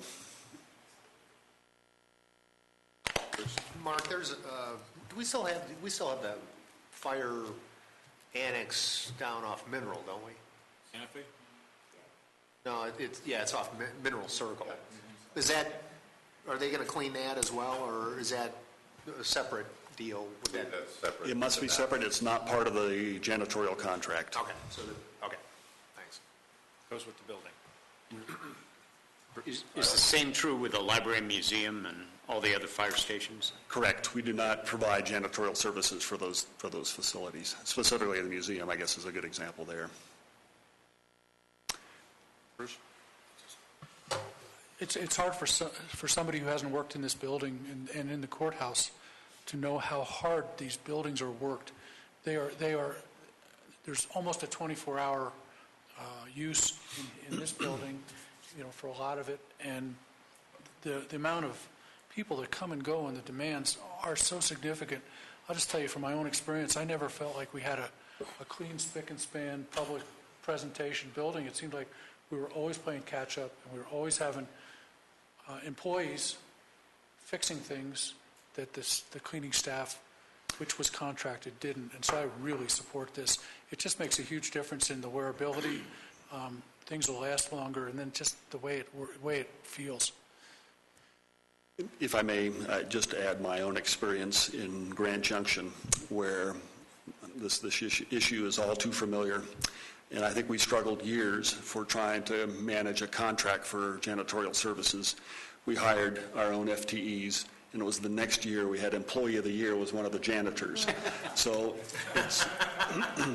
Speaks well.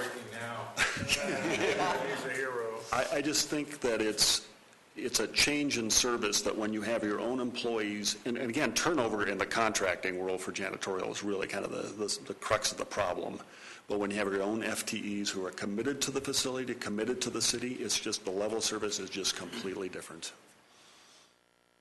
Any additional questions?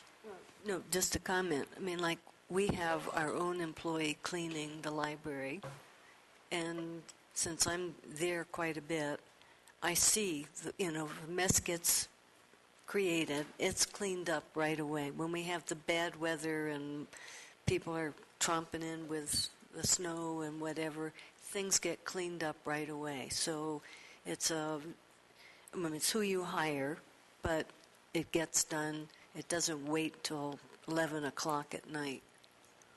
Exactly. I would agree. Thank you. Move on. All right, policy question 23. Does council support the following capital projects at about $1 million? And I'll have Mark walk through those. A corrected amount. Here's a list that I'm going to go through here in kind of groups A through H, and you'll see kind of the corresponding costs associated with each of these here. I will say that after discussion with our city manager and some of the other department directors, we are going to suggest a reduction here for E, the remodel at the Bellevue Service Center, to $40,000, and I'll touch on that here a little later. So the first one I would like to talk about is increasing our funding for pavement maintenance. And you remember the discussion here that we had with council a little over a month ago. I just recently found this information here on a pavement management association, and it was actually some work that the city of Grand Junction and the city of Thornton actually put together, where they actually inventoried many of the communities here within in the state of Colorado on their pavement quality index. And as you can see here, I'm showing you kind of the results of that. And you'll see that Littleton is just at 66 is the PCI, as we call it. A typical kind of goal for a PCI is somewhere between 70 and 75. So if you kind of imagine that line through this particular chart here, you'll see that, a lot of cities actually are kind of in that range. Again, it's kind of different depending on each community for different reasons here, but certainly Littleton is below that typical standard that you would hopefully shoot for here in a pavement quality index. And again, I reminded council that we did do some work here a little over a year ago on a pavement management system where we actually took an inventory and an assessment. And again, that report was recommending a level of expenditure annually of $3 million. Currently, we spend 1.1. In order just to maintain the status quo, that number was 2.2 million. It doesn't even account for it. The 3 million was to somehow get in front of that and try to tackle some of the problems that we've historically had here. And so what I'm suggesting to the City Council is that we actually add to our existing budget $400,000 as a kind of an incremental step in trying to approach the street maintenance challenge that we've got here. Now, again, one of my goals is for us to take the pavement management report here this winter and look at a different strategy about how we might approach the overall maintenance and not simply rely just upon overlays as kind of the only answer to address that. There will always be a solution, but because this issue is extremely complex and very expensive, I think we're obligated to perhaps look at different alternatives here to make sure that we kind of meet a level of standard that we can ultimately afford. And so again, this particular request is just an incremental approach to get towards that standard. Any questions on that by itself? Okay. But I'm wondering, might we divvy these and take them one at a time and approve? I asked, do you have any questions on A? You mean on any of them? No, on A. Oh, A. This is A. Yeah, this is A. Well, I know, but I'm saying, could we approve A or not and then go to B? So do you have any questions on A? No. Okay. We're good on A for now. Okay.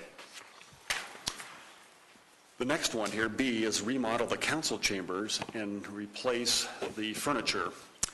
And council's obviously very familiar with the council chambers. I think there's been a request for staff to kind of look at an approach here where one of our challenges, quite honestly, the problem itself is that the room is not ADA compliant. So eventually this does have to be tackled in some fashion. And so we're proposing kind of an incremental approach to this problem. And basically filling in what we call, I guess, the pit and kind of making it all level. The other piece of this is to then replace the furniture so it wouldn't be fixed, and so we could make the room more multi-purpose. And so the total of the remodel plus the furniture is at about $315,000 for this particular proposal here for council. So, Deb? We did approve some money in last year's budget, I think it was, for improvements in there. Correct. We ended didn't up, do it. No, we have handrails now. Wasn't a lot of money. No, and actually, Doug can give you the specifics of it, but as we entered into that, and Kelly's here as well, and she oversaw that project, we realized that what we really needed to do before we made the decision to invest in that was do the citywide needs assessment, and so that's what we entertained in 2015 was that needs assessment, because we didn't want to ultimately put money into rehab for that room if we ultimately thought we were going to move that room and shift things around. We were looking at the building next door, et cetera, and so that plan ultimately kept the chambers where it was, and so now we're ready to implement within that. So we essentially use the money on that and some of the other remodel stuff that we've been doing to kind of as we tweak people around in different offices and those kind of things. We took our decorative money and put it somewhere else. Sure. Bruce? I do have a problem with B, and I know, gosh knows we need to fix all that, but I would just prefer to hold it off for a year and take that money and put it in the roads. Yeah. I agree. Comments? Thoughts? How much roads would that get us? Well, if it's the $315,000 total that we're talking about, that would be the amount of money that I was thinking. Perhaps that's not the correct amount. I'll put it in a different question, which is when you mention about incremental, earlier we've had some discussion about what can be project managed by city staff as opposed to putting it out and making sure that those dollars are used efficiently. If So the question is if 315 is put into streets instead of into the chambers, is that something that can be actually fruitfully and productively used in streets? That's actually giving me the pause. I think that one of the reasons why I like an incremental approach is that because my staff has not necessarily had the time to kind of look at alternative approaches to pavement maintenance. However, if it was the council wanted to increase whatever was suggested over this $400,000, I would probably target that towards overlay, because we certainly have kind of a structural need for that kind of pavement operation. It would just be a part of a larger contract. Can I manage that? Short answer is yes. We have obviously some changes with our city engineer. Bob Deeds is retiring, and so I'll have kind of new staff coming on board here in the short term, so I'll have that as a challenge. But again, I think if the council wants to add to what the staff was recommending, we'll get that done. Okay. Are there any other comments from staff on a reservation? Nope.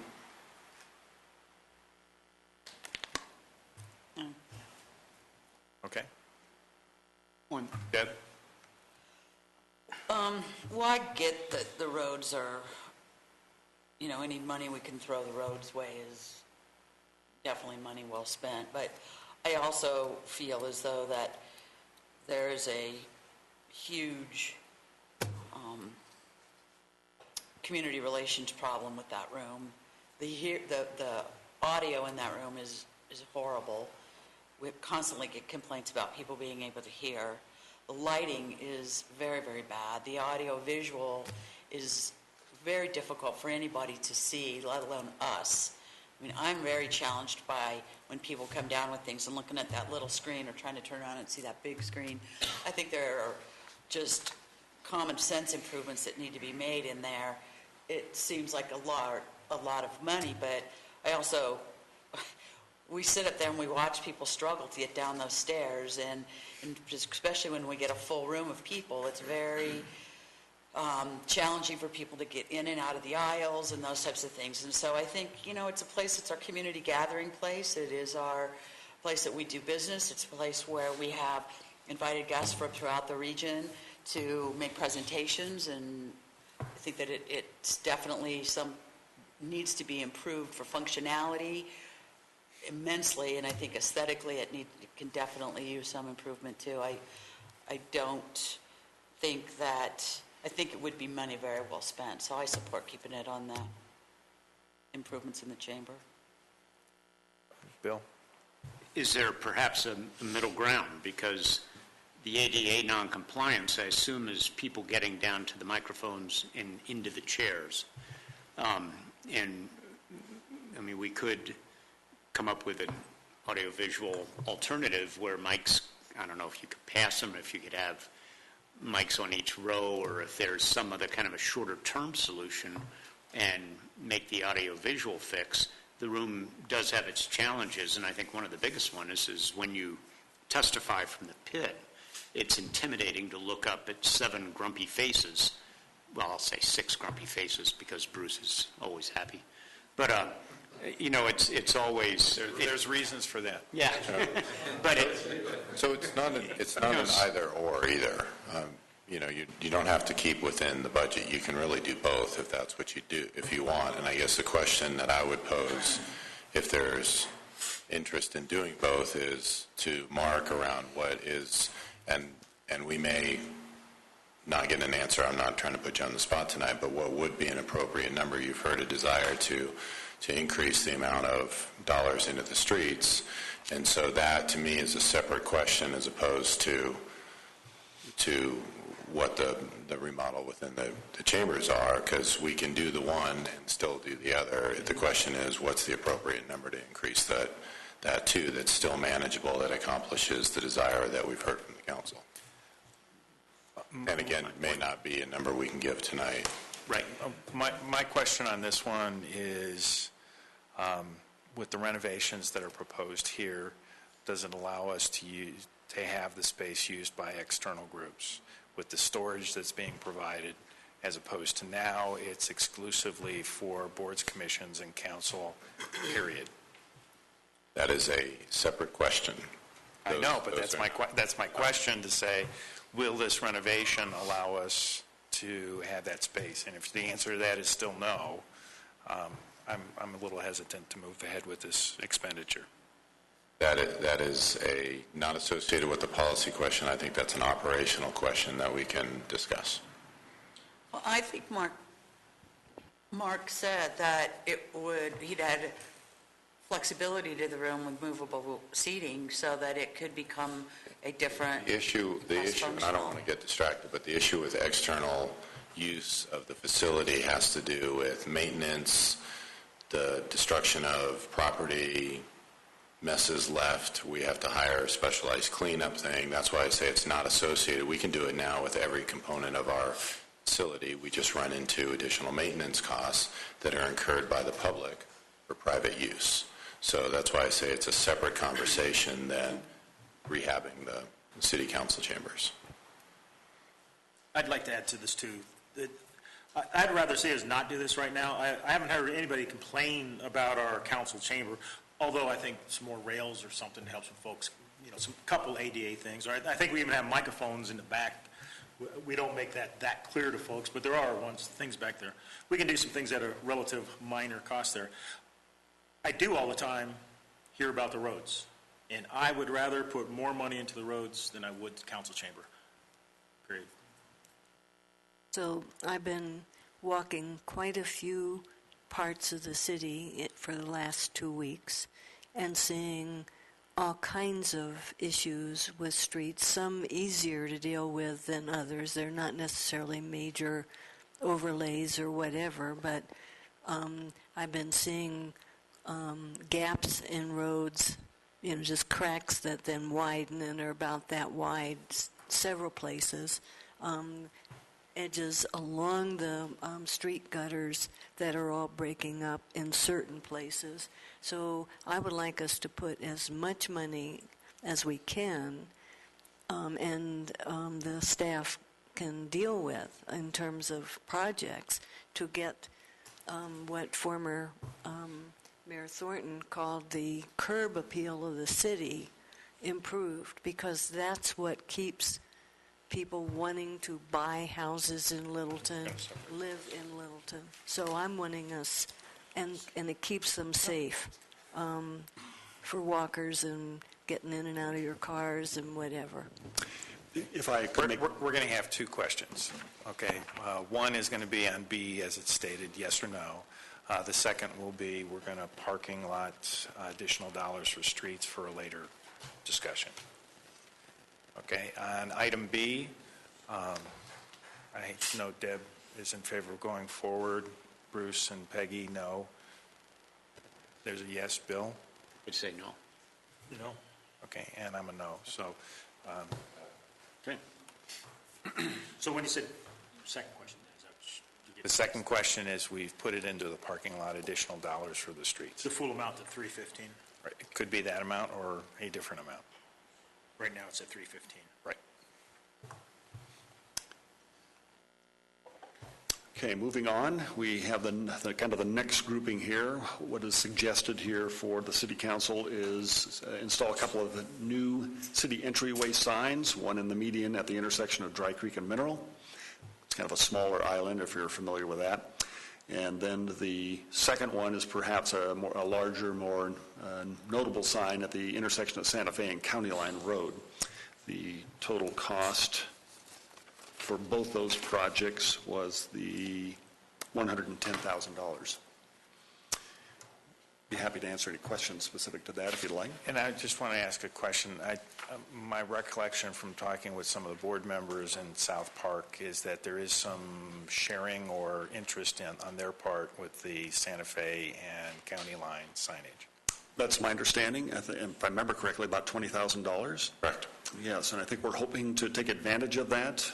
I think we'll have to work with CDOT, specifically at Santa Fe, to make sure that it meets their sign regulations. But short of that challenge, we would obviously welcome the contribution. Barry? Anyone else?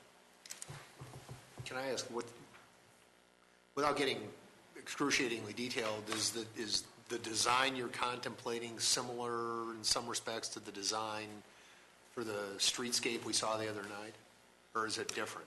The wayfinding, I guess I would characterize that as kind of perhaps our standard we'd be looking towards. That'd be at least my understanding. In fact, it kind of falls in with the next request as having kind of a very similar look to all of those kind of entrance signs. And that was the template that we used when we met with the South Park people, was the wayfinding base. Okay. Thank you. Okay. Any objection to C? So just to clarify, there's already a sign up at Mineral and Platte Canyon, roughly.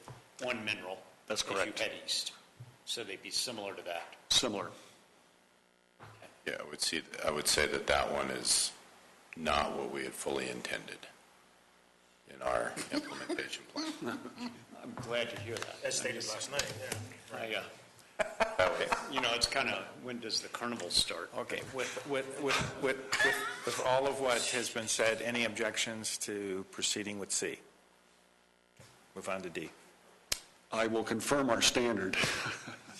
The next request here is installing kind of an entryway plaza.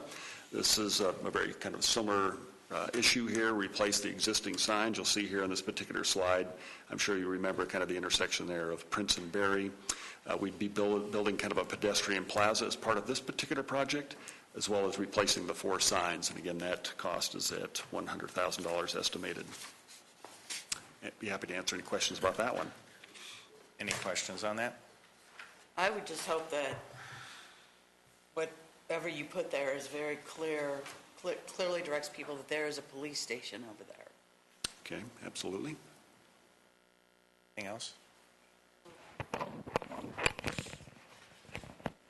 I'm probably the only objector on it.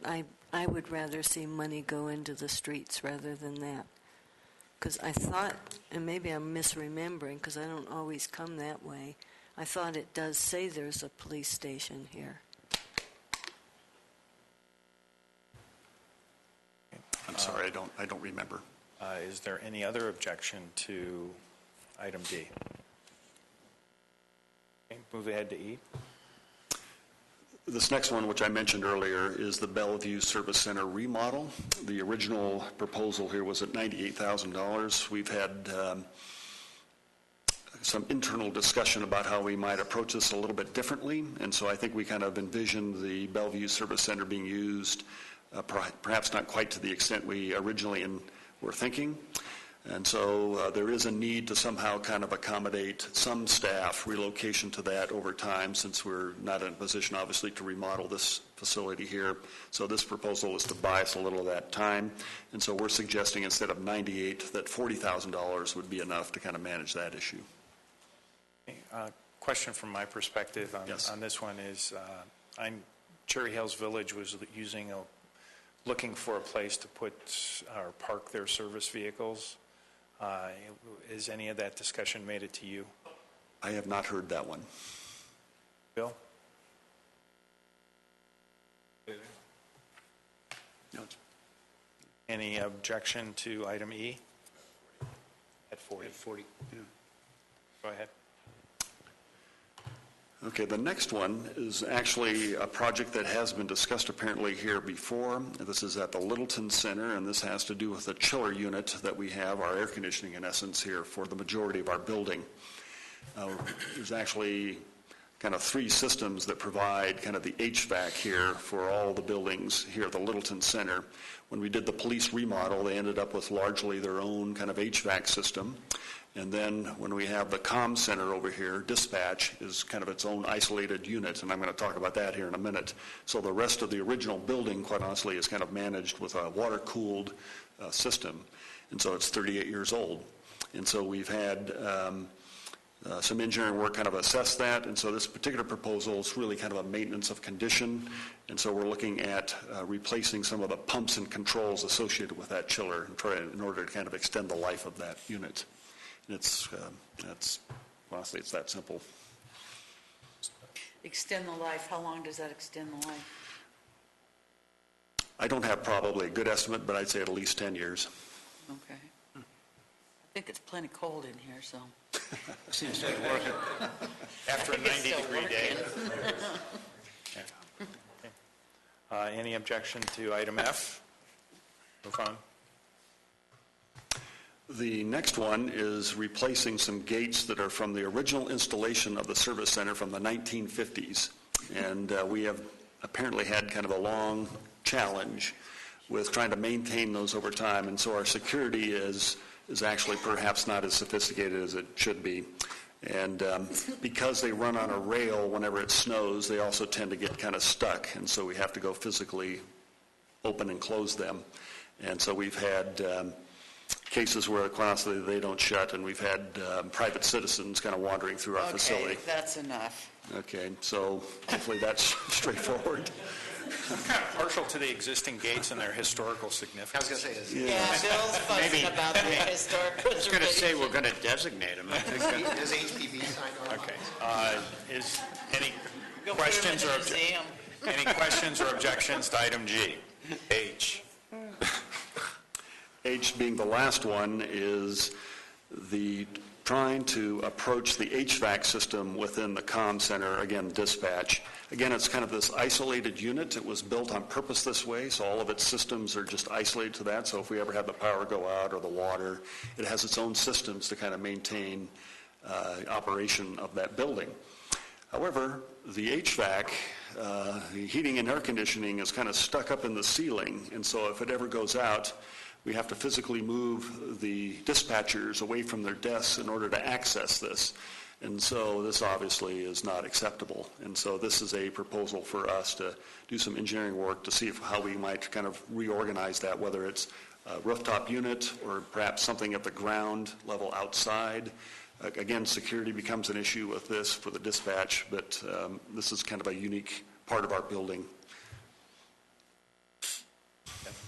Doug, would the 9/11, isn't there a 9/11 fund, 911, that could help, that goes to helping with these dispatch centers and fixing, and I don't think have we ever spent anything out of that? Yeah, we've exhausted quite a bit of money out of there. The Oh. comm center big project this last year. And I know it's maintenance is gone.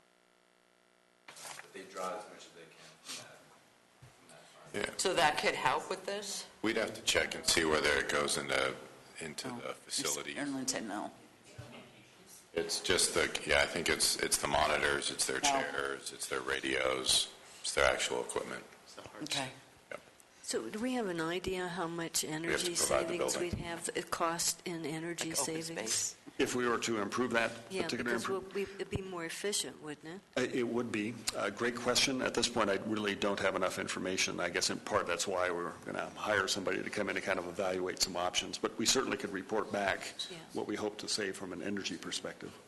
And then there would also be perhaps an environmental impact savings too, right, of the crud that's Sure, pumped absolutely. into the air or whatever. Are there any objections to So item wait, H? we're allocating $50,000 just for the study, is that right? That's correct. And so the $200,000 is not being budgeted? Not at this time here until we kind of evaluate some options. Just giving you an idea of what it could cost. But might we get that study done and actually get something changed next year? Come back to you. Okay. The budget item? Correct. And how old is that system again? That's a fair question, Council Member. I'm sorry, I'd have to get back to you. Everybody else gets a great question. I get a fair question. Okay, well, Tim's been replaced. I'll move that up to good. No. Leave him at fair. He has room for improvement. Do we know how old it is, the system? I mean, if the system's already 20, 25 years old, I mean, why are we doing a study? Why don't we just...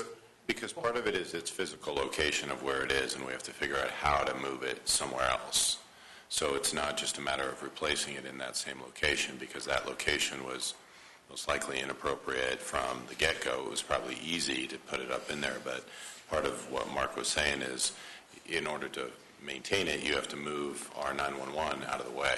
So that's where, so the study's going to say what are the logistics? It's not of really doing a study, it's more of an engineering feasibility of a new location where you would locate that. Okay. That's correct. That's better than a study. Okay. Yes, the unfortunate It's only a fair word. I mean, if you want to pay me $50,000, go in there and say, do you need a new one? I'll go in there and you No, betcha. that's not what it is. Yeah.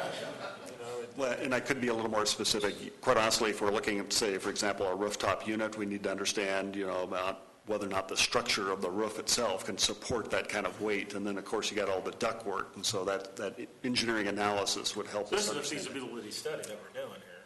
It's going to be pretty detailed. It'll give us a recommended outcome for that. The unfortunate thing is that we didn't do it when we renovated the center. But that's here nor there. It's right now, we're here at $50,000. No, I just said it was unfortunate, that's all. But that's taking up time. Let's move on. That's what we do to Peggy every time Peggy opens her mouth. Yeah, you betcha. So let's move on. You betcha. 24. Well, I'm with Dick. 24. I'm bothered by 50 grand this is a finite space. How many hours does it take to do this study of a finite space That's by why trained that's why it engineers? takes time. It's a finite space. Well, but Councilmember Beckman, you want to answer the question? If I could jump in, just because I lived in that space for many years, what people don't realize is it goes down. There's a sub-basement, and when it was built as a bunker. So the wall, thick concrete walls, et cetera, so modifications don't just happen. And it was built originally as a pit, just like that room over there. And then it was modified with scaffolding and things that were not concrete. It is a real nightmare for circulating air and doing those kinds of things over there. And then in addition, the number of staff that are in there was never what was anticipated. And then on top of that, all the electronic equipment that was never anticipated. And that has been a nightmare in itself to keep hot running computers and those kinds of things running in a space shared with employees. So it probably, I don't know if 50,000 is the right amount, but I got to tell you, it's a pretty complicated deal, just even the electricity and the wiring and everything that's over there over the years. So. And that's what we're going to get out of this is related to what he just said then. Absolutely. I mean, this does recognize the fact that I think it's a good characterization. This was built as a bunker. I mean, this is a unique Go ahead and structural. That was an excellent statement. Go ahead. It's good. Thank you. Thank you, Jerry. You'll have one. Keep trying. You'll have an excellent statement. Let's go. Okay. Any objections to H? Seeing none, go to 24. 24. Moving right along. Does council support renovation? We're changing facilities now to the library's elevator. This would be Conservation Trust dollars at $165,000. Yeah, this is actually one of the top priorities that facilities was recommending here that we kind of address. We have an annual inspection of our elevator system required by state law actually, but one of the outcomes of those inspections is that we have some mechanical issues with this particular elevator, kind of the support system in actually the kind of the basement below this is quite honestly the real issue here, and it's wearing out to a point where if we do not act on this thing, it could fail, and then the repair to that would be much more expensive because we'd have to remove much more of the equipment if it truly failed. And so there's kind of a structural component in the basement of that elevator that we're trying to somehow address through a maintenance activity. We'd also, if it fails, it may fail with people in it who are really challenged, and that's a safety issue for them. it would be a safety issue. We obviously would like to avoid that. Part of this upgrade would try to make some improvements with the ADA compatibility here with this particular elevator. We can't make it fully compliant, but there's several things that we can do to kind of meet the intent of the ADA. So this particular improvement here at $165,000 sounds obviously very significant. The challenge that we've got mechanically is significant for that elevator. Is this a new rehab then? 165? I'd say it's a complete rehab of that elevator system. What? Once again, where does 165 come from? The context I come from is a brand-new 3-story commercial elevator goes 15 to $25,000 for the car. I don't know what else is involved. Oh, a lot. But that's a, Well, I've replaced a lot of elevators, and you're talking $200,000. Is that right? 165 just for a two-story is. Was that a good deal? Okay. Well within reason. Okay. For a rehab.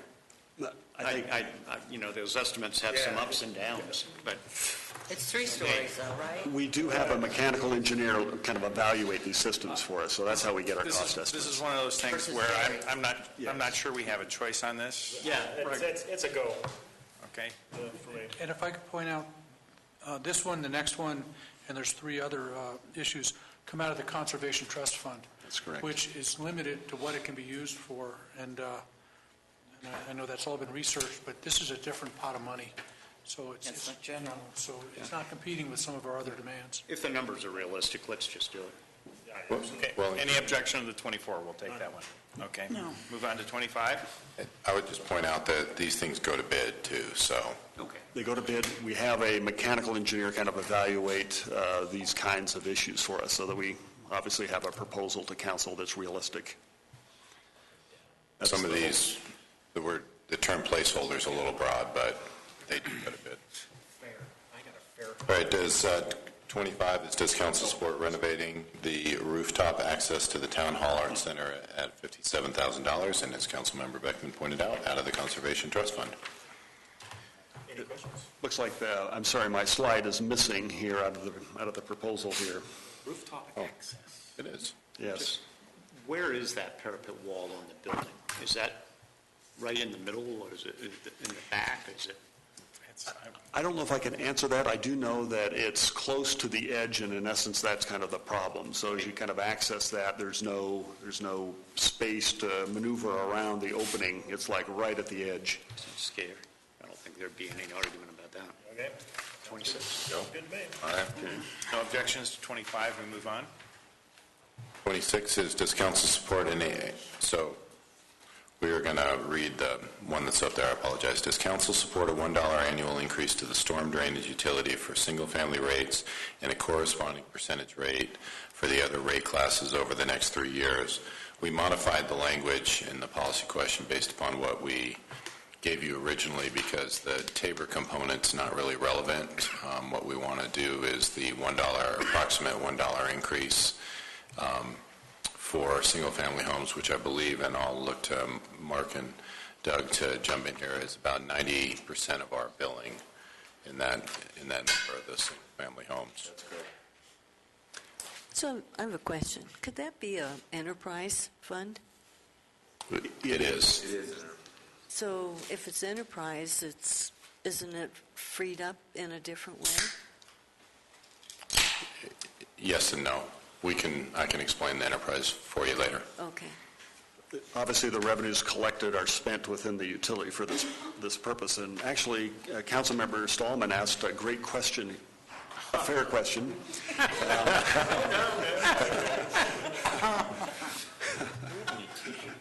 Please move on. Wait, no. I want to hear this. Asking kind of the real point of this particular proposal here, and it really is kind of the 2 issues that staff is kind of suggesting for consideration. One is kind of an inflation issue.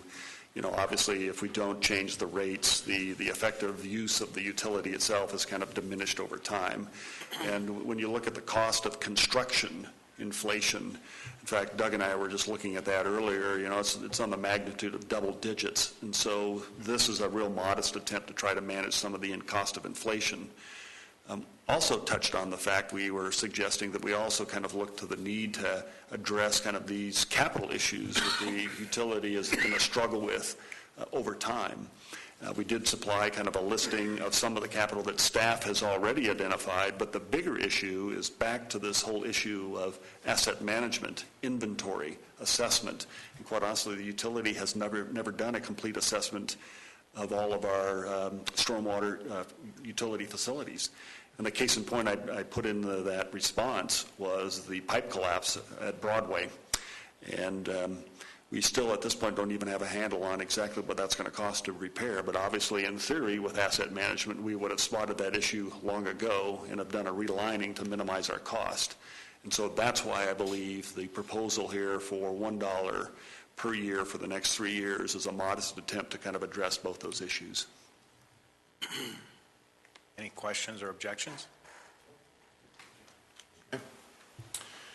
Policy question 27, does council support funding an engineering feasibility study to use the Highline Canal for stormwater detention? And that's for $50,000 out of this storm drainage utility fund. I think council's very aware of this particular issue. I think this is, quite honestly, a rather fascinating challenge for us and an opportunity. I think if this is through this study and our work with the Urban Drainage District proves that we can utilize this in some form for storm drainage alone, I think that is a huge win for this community, especially where the canal is located. We have the ability to take advantage of a fair amount of stormwater, and I think that it actually has a great impact, the potential impact of mitigating some of the problems that we would have downstream. So I see this as recommend this strongly. Deb? It says in here that it may be, open space grants may be an option. I'd like to know if, I don't like the maybe. We're looking at $1.2 to $2 million. If the study says that it would work, if it says that it would work and the grants aren't an option, then we've got $1.2 to $2 million. We're is there a way we can find out if that, Bruce, is at those meetings? I mean, has there been recognition from Arapahoe County that this type of thing would be? I don't know the exact answer to that. Arapahoe County's been part of all these discussions all along because they're going to consider other places of the canal all the way through Arapahoe County. So I know they're aware of it and they have an interest in it. And I know that a lot of the work's being done by Urban Drainage, who is aware of it. So, my assumption would be open space money would be available, and that Urban Drainage would look at it as an urban drainage project. But, I can't tell you 100%. Because, the fact that the highest viability is in Littleton, then I would think, regardless of what they're looking at elsewhere, that this process, because this is a process we've been talking about for years to do, is there a way we can get... You're talking about the implementation, which is... Yeah, but, again, a study that says you can do it. If we can do it, it's a big win. Then we have the issue of where does it come from as far as the dollars. $50,000. But the study's first. So, but whether... Wait a second, Mark wanted to say something. Just, Mr. Mayor, I'm sorry, just maybe one quick suggestion. I think perhaps the study, one of the pieces that we could look at is if you were to implement, some kind of stormwater system into the canal, we could ask specifically the question in the study about what we would be able to save in other infrastructure that would perhaps be downstream of that we wouldn't normally have to build. So that could perhaps be one way to kind of look at the problem. Certainly fully appreciate the fact that open space money, if we could use that, would be obviously very valuable. Yeah. So, two things, and they may sound a little weird. If we use stormwater, and stormwater then consists of a lot of things that aren't necessarily very healthy, is that an issue?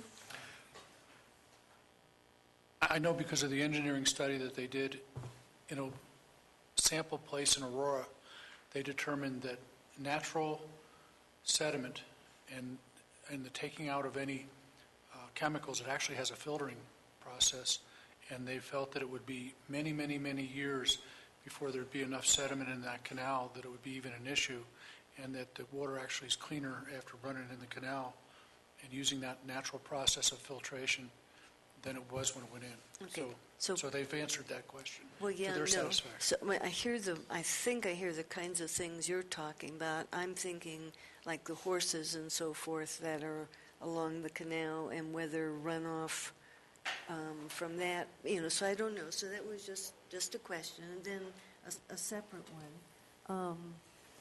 Is it possible to consider this a conservation issue in terms of preserving the canal so that the trees that get watered with this are help conserving the banks and so forth? Well, I'm sure that's at least an indirect benefit of such a system. I don't know if this particular study was intended to try to address that directly, but I think if there's some council interest in trying to define that a little bit better, I certainly would try to do so. I'm thinking if the study looks at maybe other ways of getting money, and we've already suggested one, there might be another source too. So that's all I'm suggesting. Okay. Any objection to the study proceeding? Okay. Mark, summary? Just the last piece here was some budget highlights. I've already kind of touched on most of these. The first bullet here was kind of this issue I raised about the Deputy Public Works Director and the hiring of a traffic engineer. The second piece I've already touched on was trying to provide training opportunities and moves a couple of the equipment or maintenance workers to an equipment operator status. The third bullet is kind of a list of several things that we normally would approach here, and I won't probably touch on that. I do want to just highlight one item, which is the curb gutter and sidewalk repair continuing. Correct. In fact, I think we've actually increased this a little bit over what we've historically shown for this item, and basically to reflect what we're actually spending on average. And so one of the things when we talk about increasing the overlays, one of the things we have to address is the concrete infrastructure that's adjacent to this. So as we kind of evaluate an option for more paving, we do have to kind of think in terms about the concrete that's adjacent. Of course, we have equipment replacement as a normal function of our operation. The last piece, I think, is worth noting here. Again, Councilmember Stallman kind of raised a question here about Regulation 85 and the nutrient issue, and we were suggesting as staff that we develop a work plan, myself and the city manager here, that would hopefully address kind of a legal regulatory challenge to that before we spend any funds on the part of that. So it wasn't a question. Or statement. Did you want to complete the thought, Councilmember Stallman? If I may, yes. Quite so. I mean, my view of this is well documented, and I won't reiterate it. But I think, for my own account, before we spend a nickel... Too late. All right, a dime. Another dime, the next nickel. Before we spend any more money or put any money in this budget for Reg 85 nutrient studies, per the breakfast we had with, at the sewer plant a month ago, we need the work plan. We need to figure out how to get in front of the state. We need to communicate that council, my opinion, I'm not speaking for the other six, but council does not support this, and put some teeth to it. And at the end of the day... I agree. We want to put emphasis into, do we really have to do this? This is ridiculous. Right, and if there's no money in the budget, they're going to say, you guys are just going to do it. If there's no money in the budget, then they've got a problem because we're not stepping up. I agree with Bruce on this. So I'm going to suggest we hold the $450,000 in abeyance, meaning it's not going to be spent until it comes back to council, subject to reviewing the work plan. Respectfully, I would prefer it not be in the budget and they have to come back and make a special request. Otherwise, it's there. It's right. Yeah. And they'll tap into it. Okay. Negative a rescission. Yeah. Like the school district. We're getting pretty deep in the weeds on how to do it, but it's a war chest too. It's our legal fund to challenge it. It could be the other thing. It could be the challenge, not just the. Yeah. So I mean, we need to have some money to be able to do that. Okay, so it's not included until we see a work plan. Or success on the work plan. Or success on the work plan. That would be my preference. Okay. Anyone object? Agree. Comments? No? Keep it out. Okay. Got it. But wait, what did we just agree to? We just took 450 out. Yeah, it's removed, right? Yep. Okay, cool. So that's a no. Yes. Okay, thank you very much. Appreciate it. Notice how I shut Bruce off, sort of. It was good coaching. Do you want to keep going? You want to take it quick, or? Let's get, development. Do you want a second or two? It's up to you guys. Keep going? Yes. Go. Keep going. All right. Thank you, Mark. Thank you, Mark. Thank you, Mark. Good job, Mark. Good Appreciate it. Thank you. job. That was a fair job you did.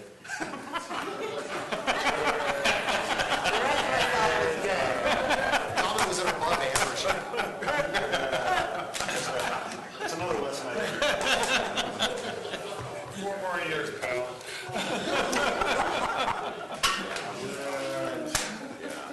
Classic. I think they're... Welcome, Director Mills. Thank you. All right. So Jocelyn will be before you here in a couple months to talk about all the things that she's doing in her department, similar to what Mark and both chiefs have done, so stay tuned for that. But in the meantime, coming back to the budget, page Z here, and policy question 28. Does council support the addition of one full-time fixed-term combination inspector for the building department to cope with the anticipated increase in building inspections related to Littleton Village and other developments across the city, and to assist with the multifamily housing inspection and/or permit issuance work at a cost of approximately $92,000 out of the general fund? Thanks. The situation being addressed with this question is around maintaining the expected levels of service to the community for building permits and inspections. And to give you a frame of reference, year-to-date, from January to August of this year, the valuation of permits issued was $124 approximately million compared to $74 million valuation last year from January to August of 2014. The number of permits issued this year, again, January to August, is a 12% increase over the number of permits at that same time frame last year, January to August 2014. Some examples of recent projects that are coming into the department. Littleton Village, obviously one of the biggest ones, and we've been issuing a lot of the single-family permits out there, and currently have 20 of those in review right now. The Amley property, that we do expect that building permit to come in soon, and that has 352 residential apartments. Which one is that? The Amley property. Also part of Littleton Village. Oh, okay, sorry. And it has a parking garage as well as 7,000 square feet of commercial space. The Courtyard by Marriott recently obtained its building permit, has gotten underway, as well as the apartments at Littleton Commons East. That's a little bit farther along, but also underway in construction. The request is for covering this increased workload, so one full-time building inspector position that also will have the flexibility to assist with multifamily inspections and doing plan review of the permits. And we're anticipating it to be an increase over the next 2 years, so it's a request for a fixed-term 2-year position. And staff also has researched the option between contracting for this service or hiring a fixed-term employee, and in that evaluation, it's more cost-effective to actually hire the fixed-term employee position. Questions? So with a fixed term, do they get benefits and yes, all that? yes. Okay. Yep. But they're under contract as an employee for only Correct. Yeah, the They have- defined amount of time. Yeah, Correct. so you're hired for January 1 to December 31. Okay. Standard employee, but with a fixed term period of time. And that's to address, as Jocelyn said, that moment in time, if you will. No, I think it's a good solution. I think it's, because that is a type of work that has ebbs and flows, and Right. I think you're right. There's a lot, and having delays on that it just costs everybody, including the city, money. I think it's a good solution. Bruce? Hi. Yes to 28 and everything that you've said there, but maybe a future thought is more code enforcement is going to be an issue as the city gets a little older and neighborhoods wear down a little bit. So it may be that rather than, you might get a better quality of employee if this is a skill that transfers from strictly doing the type of thing you're hiring them to do, and perhaps to do code enforcement in the future, because I think we need more code enforcement. Any objections? Yes on 28, move on. 29 is council support increasing the mediator and the neighborhood services. So actually, Michael, I'm going to Oops. interrupt you. That's So right. let's move to I'm sorry. budget highlights. Yes. So quickly there. So I'm on let's it. see. So we have 2 budget highlights for community development this year as well. And they're also still around that maintaining expected levels of service. One is around the mediation services. And as you know, that's a very successful program that's gotten underway. And since January, they've had over 65 referrals to the program. And referrals have come from law enforcement, from code enforcement, from animal control, from the meet, greet, and eat. And currently that's running at capacity, so the budget highlight here is it's a 3/4 time position right now, is to add another quarter to make that a full-time position.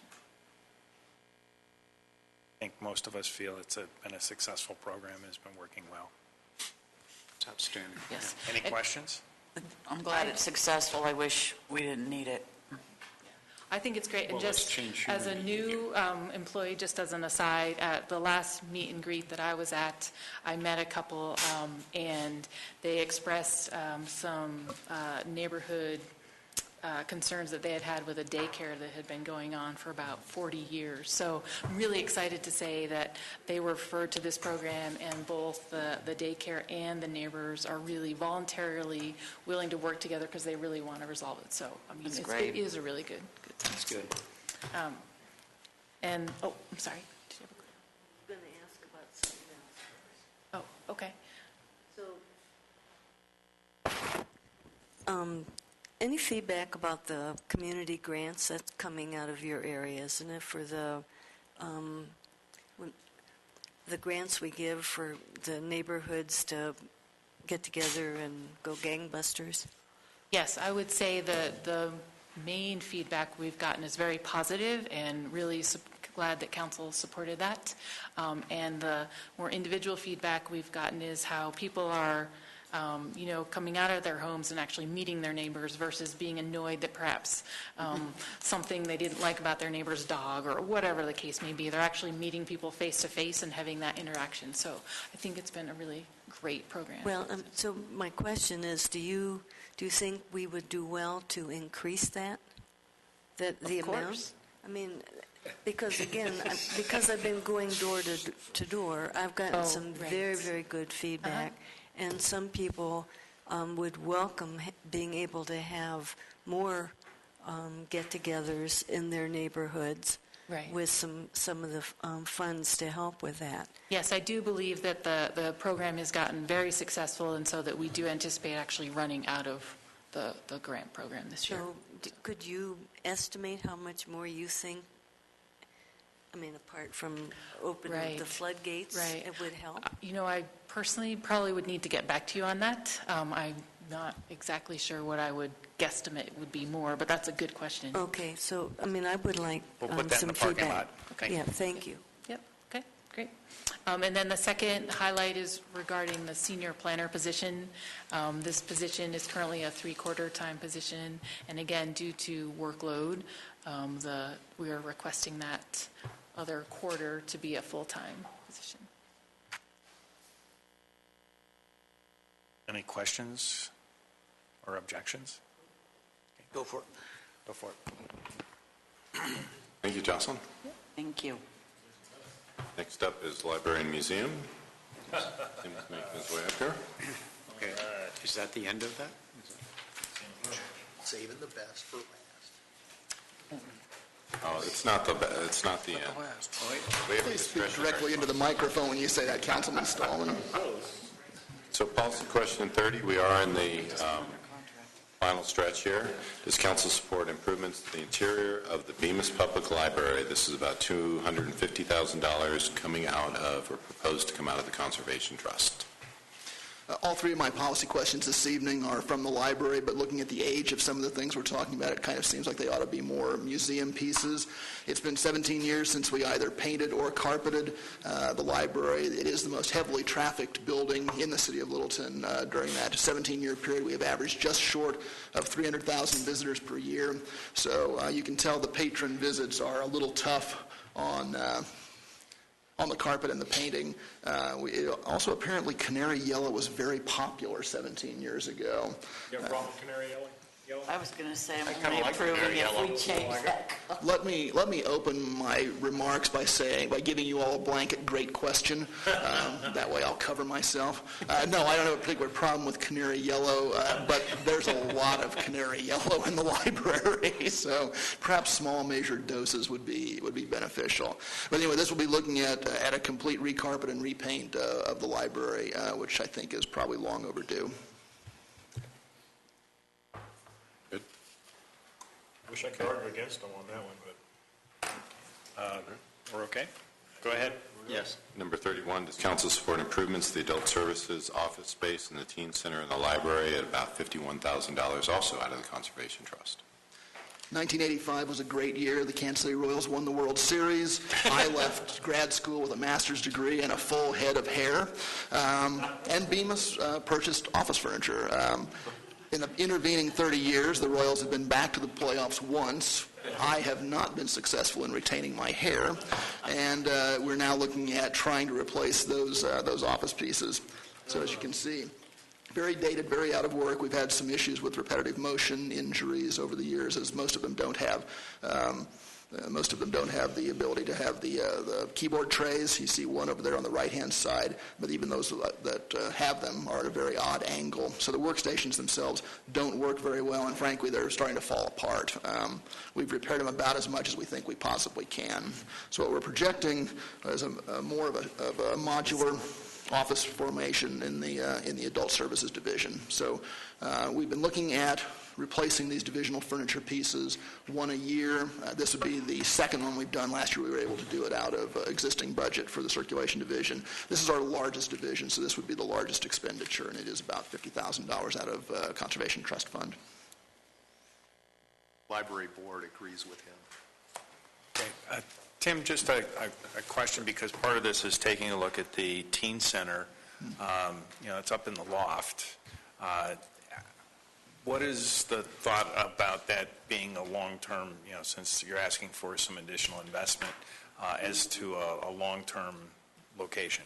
It's actually worked out really well to be up there in the loft. It's given the teens very much a sense of ownership of that space. Our usage there is up 700% since we moved it into the loft, so we feel like it's been a very successful move. But given the fact that it is up high and you don't have anything suppressing the noise that comes over those rails, it does tend to raise the noise level. And as I mentioned in the slide, some of our patrons have indicated that the noise level's up about 700% also. It isn't quite that bad, but we do think that putting up this glass storefront will the fact the sound engineer that we discussed it with thinks it will mitigate about 85% of the over-the-top noise. My librarian sister doesn't say shush anymore. Libraries don't say shush anymore. Libraries are much more community centers anymore than anything else. So it is a very active and a very, at times, noisy place. And just one of the things, can I ask that somebody think about circulation before they put the walls up? Air circulation. In fact, we've already had to take a look at that. The reason we're not going clear to the top with the storefront is because of both air circulation and the fire sprinklers. Taking all the fun out of it. It's coming back next year with a $50,000 study request. Councilmember Becker. We did our study first. Along the lines of that $50,000 sound study, just if the glass isn't enough or it's not right, I really ask that you continue to look for solutions, whether it's ceiling buffers or something on the walls, because that, and this is an opinion that others may disagree with, but that library is a major community center for seniors, and that sound is very disruptive to what it is that they want to do. And I'm all for it being, no more shushing, but I get a lot of complaints from seniors that feel uncomfortable being there because they just can't, it's too much. That's a really good observation, Councilman, because that's exactly what we're responding to. It is exactly those kind of complaints that we're hearing from our regular patrons, and we don't want to discourage them from visiting also.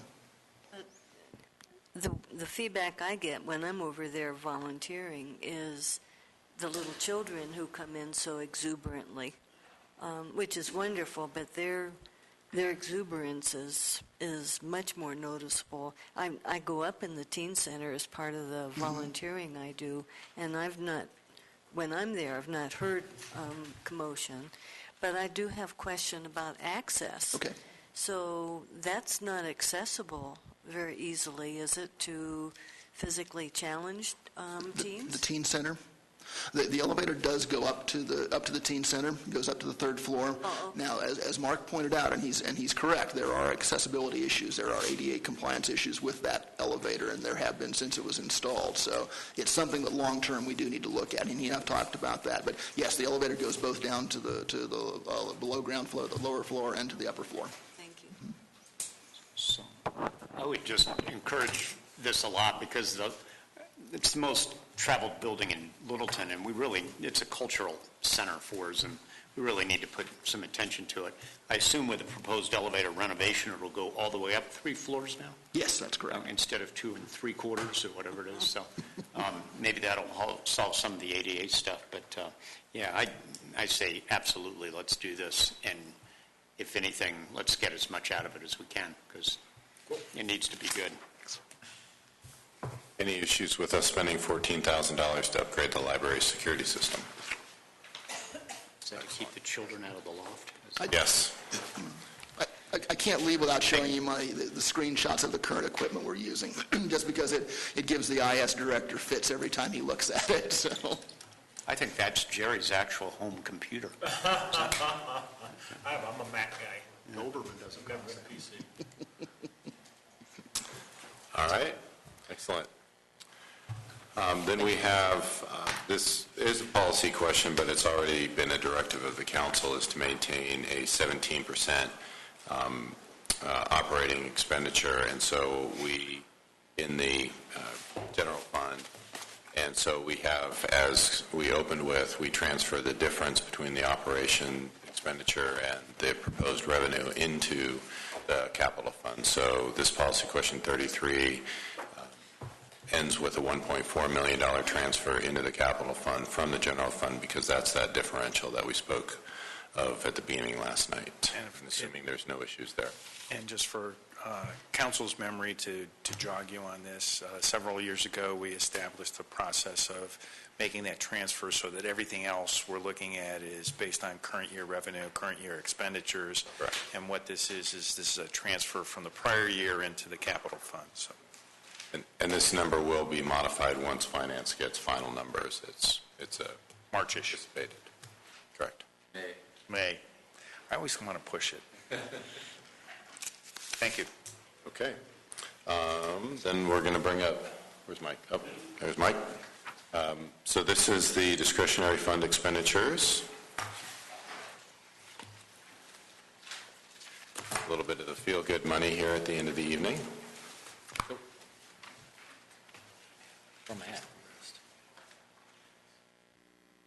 Stay tuned for paper. It's being handed out.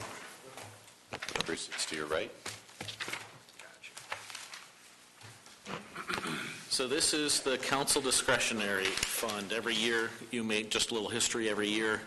Council looks at providing additional funding to organizations that provide services, various services throughout the community of Littleton.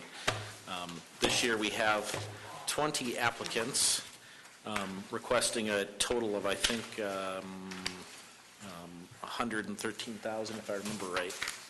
I'll have that number up. We've received, like I say, 20 grants, plus we're also asking you to look at sponsorships as well. There's one sponsorship that the council has historically funded that actually requested an increase this year. These funds are unique in that they're unrestricted. So some funding that may come from other organizations to these organizations. Oftentimes they restrict operational. You can't use it for operational. You can't use it for capital. These funds are entirely unrestricted, so it gives some flexibility to the organizations that apply for these funding. And lastly, these funds are entirely at council's discretion. You can fund some, none, or all. It's entirely up to you. In the past, there's been discussion about selecting a few and making a bigger impact. Last year, you selected a number more than you have historically and upped that by a minor amount. So entirely up to you. How would you care to start?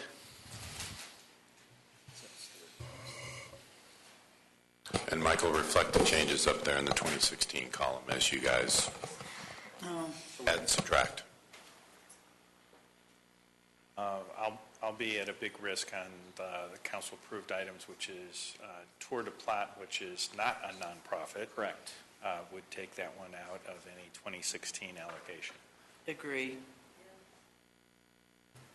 0. Shrink it, Mike, so that we could see, or shrink the column so we could see the...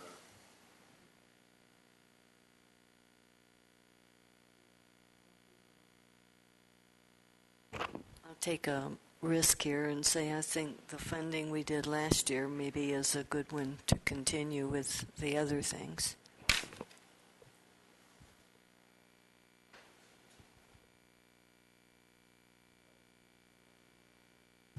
Oh, sure. Peggy, you're saying just repeat last year's? Yeah. And if you did that again, that'd result in about a $76,000 discretionary fund. And that would be not allow any of the new ones to come on the list. Yeah. I would support that, except in the instance of interfaith. I would support bumping them to 22,000. Taking it to 78. Yeah, that's good. I'd also go TLC Meals on Wheels, bump them to 8. I mean, that Yeah. senior hunger is a big issue. Yeah. That's a good program. So what are we saying? What did you just recommend, Bruce? 8? I said 8, yeah. They asked for 8. I said I'd go 8. Bruce? There's one that would be new that I had a couple conversations with during the year, and that's the Littleton Symphony Orchestra. They do play Western Welcome Week here. They really don't have any support from the city in any way, but they are the Littleton Symphony Orchestra. I felt like maybe them carrying on the name of Littleton, they should at least get some symbolic support compared to some of the other ones perhaps that we have there. But just throw that out. We used to. Did. At one time we did. Skipped a year. We used to. They have requested $1,000. Is that okay by council to add in? Okay. Well, it was my understanding, is Kelly still here? No. That we paid them to play at Western Welcome Week. So they weren't playing for free, but we did pay them when we did the carousel of music. So that's one of the reasons why we took them off the grant. It was kind of a double dip. We no longer have the carousel of music. Mm-hmm. I'd split it. I'd cut it in half, 500. Saying 500? 1,000. Bruce said 1,000? I'm fine with 500. I just felt bad that they were 0. But I was, Put 500 in. 500. Anyone object? So, There is an increase, just moving up the list now from the bottom. Gateway Battered Women's Services has requested a doubling of their They ask for their more amount. every year. Correct. Question on that, which is, in their prior applications, Deputy City Manager, they were challenged to show what their support is for Littleton. And is their application anything better than what it has been in the past? What they say is that they've served 10,000 people in 2015, and this is all self-reported, so this is what they've provided for their application. Of Littleton residents, they claim they've served 300. But in general, their programs are available and accessible to all residents of Arapahoe County.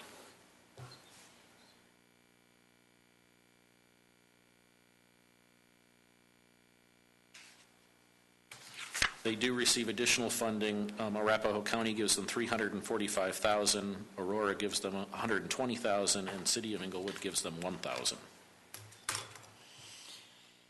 We bumped them 1,000 last year. I'm good keeping them the same this year. 2,500 $2,500 for now. The next increase was, request was Freedom Service Dogs. This is taking it from $1,000 to the cost of training or housing a dog during their training stay at the facility. So it costs them $3,200 and some odd change there for. Pretty precise. It's very precise, yes. You know, I think what Freedom Service Dogs does is a great service, but they are in Englewood, and they serve a very defined community, people who need service dogs. So it's not a service to the Littleton community like the Humane Society would be, for example. So I'd even suggest we remove them from the list. And if that's not popular, I would suggest we keep it at 1,000. Put it at 1,000 for now. Will do. I agree, and just one more thought is they do provide military veterans who need service dogs, so it's the only one up there that we have that is geared to military veterans. Mm-hmm. Yeah. I would leave doctor's care at 15 grand. What is Broadway Assistance Center is new, came in this year. If you're familiar with the building right across from the Savers area, Small building. they have kind of, it looks like the hubcap front on their building, if you know what I'm speaking Is of. it the old driver's license building, Bruce? I think so. There's a copy shop in there as well. So I can tell you what exactly they do. Broadway Assistance Center has been in existence for 40 years, mostly near downtown. In August, they changed locations to strategically meet the needs of a community in the metro area that had limited access to these types of services. So they serve Englewood, Littleton, Sheridan, and Centennial residents. Primarily, their service areas are economic self-sufficiency and stability for low-income families, including food banks, financial assistance, rent and utilities, GED tutoring, and financial literacy programs. They claim to have served almost 1,800 people last year, and of that, they claim Littleton residents were about 1,300 of those.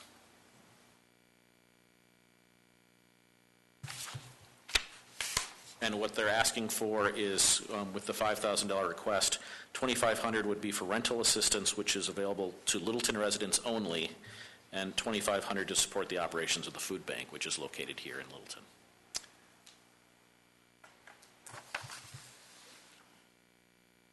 I'd be okay with the rental assistance because we don't do much with housing. The food bank piece, Interfaith, for example, we support, and they've got a pretty vibrant food bank arrangement. Good point. 2,500? I'd go 2,500 and wouldn't feel bad about it. And designate that for housing. For rental, yeah, exactly. Okay.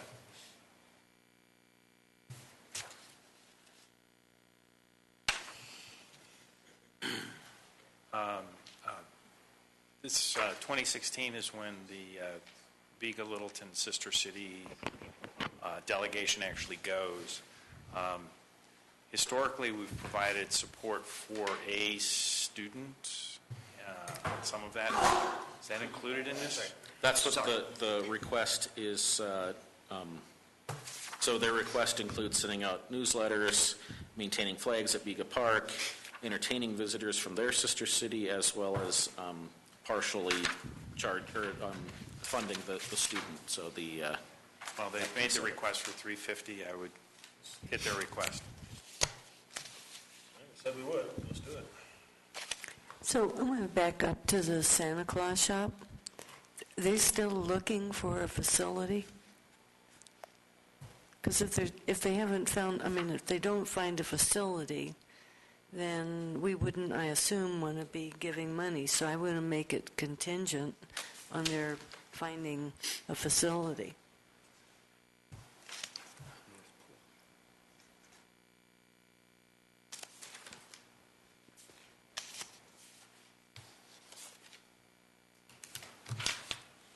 So you have a suggestion, or you're saying you want it to be contingent? Well, I'm I mean, suggesting... This is a grant request, so it either goes or it doesn't.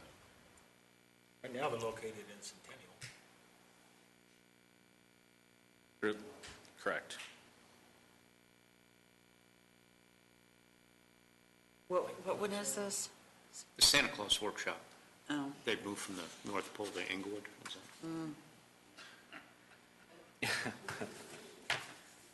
Less of a commute. If we're going to do it, I would just say we stay the same, 800. Put in 900. 900, well, they've requested 900. Is that what you want to move forward? Eight. What's our total now? 63,650. But I haven't added in the... The rescue patrol is the county youth services. I would leave that at the same. Okay. And then Arapahoe House, again, at 15,000. Okay, that's, Yeah. so that's our total, right, 80,000 right now? Well, and then we have the 500 that we normally provide, well, excuse me, historically it's 350 to the Arapahoe County mayors and I'd say commissioners. 500. I say 350. And so you want to split the baby at 4 1/4 or so? If you've gone out and, you've heard the youth, and they actually are troubled in some way, and they're recognized by and selected by the education staff at their, as well as the screening that's done. It's a countywide program, but the youth are actually pretty cool. Let's give it the full bowl. Okay. Yeah, they're cool. They're not all out of Littleton. I think it's plenty. I think $425. Well, the last year that I went, it was actually 5 students out of Littleton high schools. So. Well, Yes. sometimes there aren't any. The number of Littleton students vary each year. Right. This year, 3 Littleton students and their families were served. 3, not 5. 2 from... $100 a person. I was just thinking, let's do 3. You know, 3. I hate to cut a couple $100 because the kids don't live in Littleton. These are kids. This is Littleton taxpayer dollars, though. I know that, but this is... For background, Aurora provides 500, Beaumar 100, Centennial 250, Columbine Valley 100, Inglewood 200. So at 500, we'd be matching what Aurora gives. I'm good with 350. 350? 51 here, going 350 sold. And last up... So you have backup career. Last year, you decided to fund Love Inc. out of Littleton at $2,000. It's the first time in a number of years that you had done that. If there's a desire to do that again, they've actually requested more this year. Yeah, see, everybody gets so greedy. I'd leave it at 2,000. I would too. Asking for 450. Now, that's out of Littleton, too. If you That is out of Littleton. They serve a total of 2,027 people in 2015, and they claim to serve, of those, 1,169 were Littleton residents. Well played, though. So that total that you've got does not look right compared to... Sponsorships aren't addressed yet at the bottom. Yeah, but That's, it automatically automatically adds, adding. it auto sums it, so 82,500. but I'm looking at the increases. It's tempting. It looks... Yeah, you're building off from this number to this number. I know, that's what I'm looking at. So you've got 1,500 here, 2,000 there.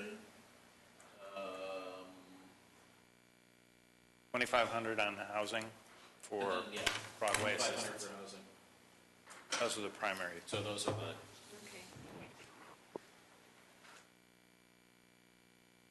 Okay. So that's what you have, if you're okay with that? Next year, can we get this list earlier? Yeah, absolutely. It'd be nice to. You did email it to us a couple weeks ago. I provided it to you about 2 weeks ago. Yeah, I missed it. It wasn't in the budget books. No, it was not in the budget book. If it's in a budget book, it'll be helpful. Sentiment for South Metro Health Alliance, they've been working with the mental health issue, which is a significant issue. Councilmember Beckman, you want to add? Yeah, and when we had the community retreat last year and so much discussion arose out of that and action in the mental health area, they kind of rose to the top as one of the agencies that was really dealing with mental health, but we didn't know about it. Right. So I would like to see them be recognized in some way. South Metro it is? South Metro. A nice round, even number. Yeah, I'll take whatever anybody's offering. What do I hear? 2,500? Yeah. 2,500 in. Okay, you're at 85,000 then. That's okay. Moving on to sponsorships. So historically, Littleton Public Schools has requested $3,500 plus in-kind for the stride, and that's always been that's something it's just been done. So unless there's opposition, we'll continue that. Western Welcome Week has again requested historic in-kind support for the week in terms of police, fire, and public works. This is the next one is the Historic Downtown Littleton Merchants Association. If you remember last year, you said it would be the last year that you would provide in-kind support for hoodlum events, citing their Greg Ranke's note at a council meeting a few years earlier, I believe it was, saying that the hope was that it would be self-supporting. There was a letter provided last year to Mr. Ranke as the president of the hoodlum group, and it said, after some discussion with your previous stated desire to make the event self-sustaining, council also stipulated that the 2015 year will be the last year of in-kind support for the block party. So noting that, they again came in and requested that all hoodlum events be supported by the city through in-kind support. They have a number of events, I'll remind you as well. Everything from the Alfred Packer Bacon Fest to the wine hoedown to the block party. So I thought we had agreed we were essentially going to provide support in terms of the policing and things like that. In terms of the policing, providing. That's what they're requesting is in-kind support again. But this time, just last year you said you'd provide it for the block party and that was it. This year they're requesting all of the hoodlum events. All the events. Again, including the block party, which they're told will And occur. additional information was, I think the block party is what council had. I mean, several of you were here, but was because it was a larger community event. It was within the street. A lot of the other events are solely on the private property, and that was one of the distinctions that you guys had made at one point. So not to discount council's directive to us to say last year was it. So the other events that they're requesting them for includes all downtown Littleton events, including the block party, turkey leg and wine hoedown, pumpkin follies, goat show, zombie crawl, pig roast, and more events to come.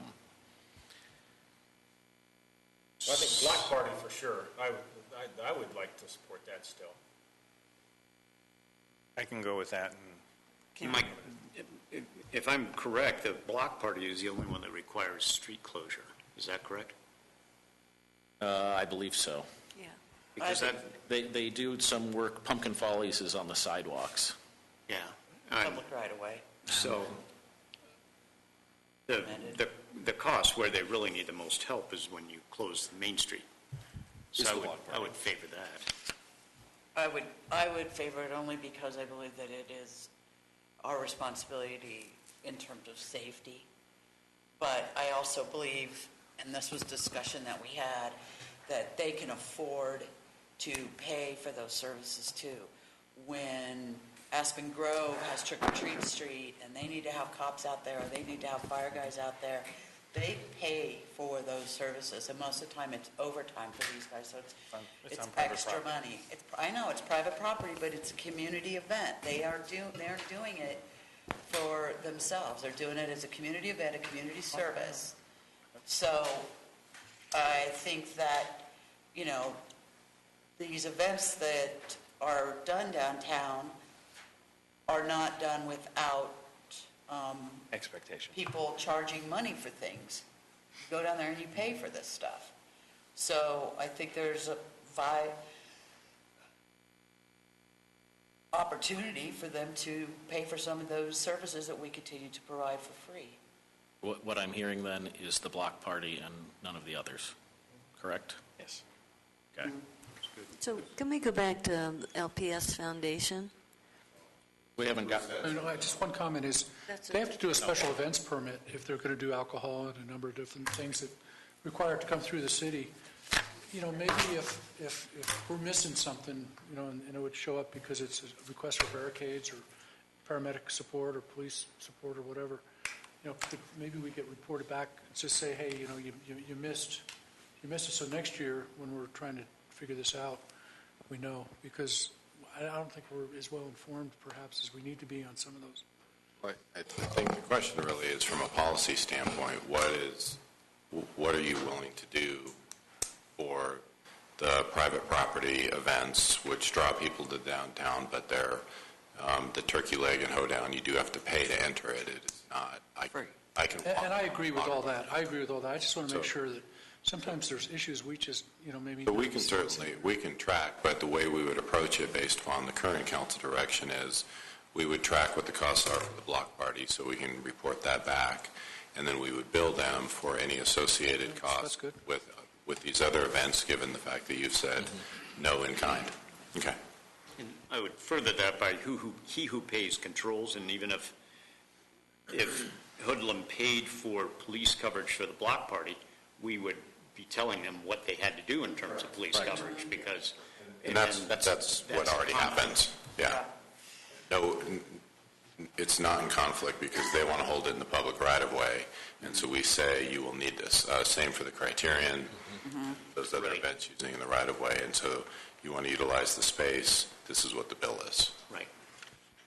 And I think that just for us to consider that we are doing more events as a city, and I think that's fantastic. The Little Jam, 80s thing, the Criterium, the possibility of doing the stuff at Geneva Village, all of that requires us to provide those same safety features. So that's all coming out of our budget too. So block party it is. You had a question, Peggy, on... Sure we don't get ahead of it. So, or should we move on to Littleton Rotary? Yeah. We don't do the spirit dinner? That's what the purchase of the table is what's being requested Where there. am I missing that? So the spirit dinner is it's $3,500. $3,500 for the spirit celebration. That's the table purchase. Yes. Plus there's $1,500 in kind for their stride. Right here. So, and I'm sorry. I would continue that. Yeah. I'm sorry, cut off, thank you. Okay, and then the... Do one table, correct. which is, $3,500. no, but for how many people? Oh, it depends on... A dozen, isn't it? Yeah, I think it's 9, but that's here nor there. Okay. If we need an additional table, we can handle that as well. Okay. Littleton Rotary Foundation, this is sponsorship of their fundraising event, which is a golf tournament, which has been done for many years. This would be a whole sponsor. Where's the money go? It goes... Last year, they returned $24,000 to the community. 2016 will be the 31st annual tournament. So it goes back to the community. They don't specify exactly where. They were in some of the playground. Yes, Playground upgrades, I believe they were doing some benches for the community trail as well. There were a few other places. So it's through local parks and recreation, so. Yeah, it's in cooperation with LPS Foundation, Arapahoe County, and South Suburban, so yes. And actually, the request comes from South Suburban, so. Lastly, second to the last, Arapahoe Community College Foundation. Historically, we've provided a $1,500 sponsorship. They've upped that request this year up to $5,000 if there's a desire to do that. What they've listed here is, so this would support the Student Scholarship Program, their faculty staff mini grant program, and would put us within the President's Circle, which allows the foundation to meet immediate the grant programs allow them to meet immediate needs in the college, including equipment and capital purchases.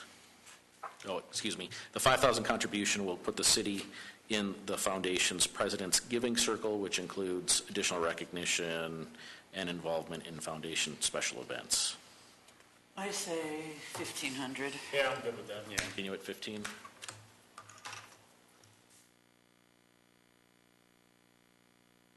Okay. Oh, and then the last one is, so this, there's a senior handyman program ran out of the Buck Center. Historically, this has been funded out of community development. We want to move it over to the sponsorship because it costs us as much money as we give them to process what the program.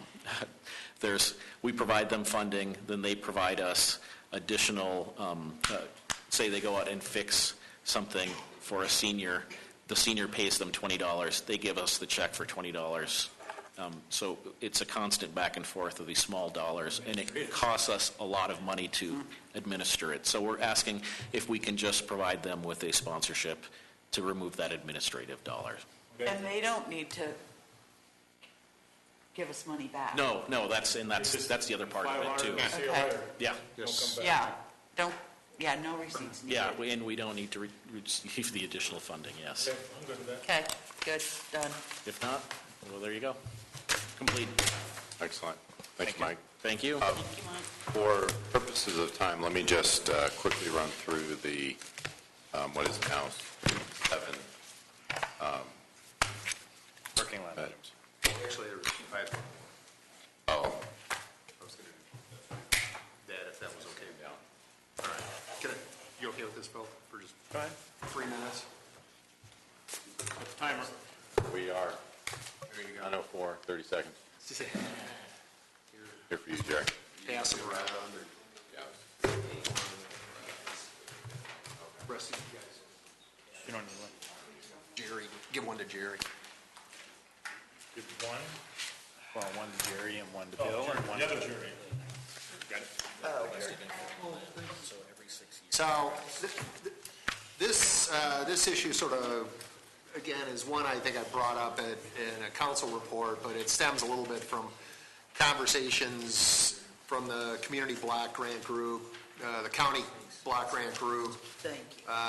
and then ultimately South Metro Housing Options. And essentially what you've got here is, very briefly, a problem statement in keeping with how we're trying to approach some of these things. This one has to do with housing, and you can read the problem statement there as affecting a substantial, if you will, number of Littleton citizens who can't locate attainable housing opportunities as part of a transitional step to more permanent housing alternatives. The demographic information was provided by the city manager on the second page. I summarized it up, so if, according to this particular slice of demographics, in 2020, theoretically our population will be a little over 46,000, and if you look at the income distribution, around 8,000 would be below $50,000, or 17% of the population, and maybe more significantly, over 36% would be 55 and older. And that comes into focus in terms of what we're seeing with rental properties both in the metro area and within Littleton. So again, City Manager Penny has provided some Littleton market rent medium information for bedrooms 1, 2, and 3. This is from something called Zilpie. And then South Metro had provided, and CHAFA, which is the Colorado Housing Finance Authority,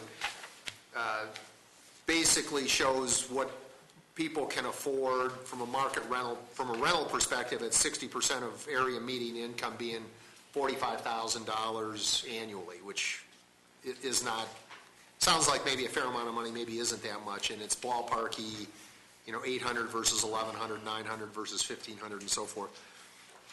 South Metro Housing has identified some challenges for Littleton citizens in this regard, and so ultimately, it's an area we haven't really discussed or dealt with as a council all that much, and so the recommendation or the proposal for your consideration is to sequester or segment some dollars specifically onto the budget to basically work with South Metro Housing to partner with them in completing the citywide housing conditions market study, start the community conversation about housing, and then figure out what pilot programs we may want to do as a result of that conversation. The problem is, I guess in a nutshell, it appears we've got a situation that we really haven't spent a lot of time discussing, and if we take our training seriously, if we start having a dialogue or a debate and invite the public to help us identify the problem and figure out what consent might be, maybe there are some things that we could do, and I don't pretend to know what those solutions are. I know what Englewood sort of has done, for example, in terms of some of the rehabbing efforts on single-family homes. I think there's a lot of ways this could go, but the intent for your consideration and deliberation was to get a little bit of money on here to make it a more formal approach to problem solving and consent, as opposed to, I don't know, in the vernacular, kicking the can down the road through inaction or lack of attention to the problem. And So I think this is a big question. So I'm thinking we should have a study session on this, because I think there are quite a few issues connected with it, including, do you restrict whatever we might do to people who actually live in Littleton, or might they get the housing in Littleton and work in an adjacent or some who knows where? I mean, I just think it's complex. And someone had said to me a month or two ago, there's all kinds of low-income housing in Sheridan. I'm not necessarily recommending this, but they said there's a lot of housing there, and transportation here.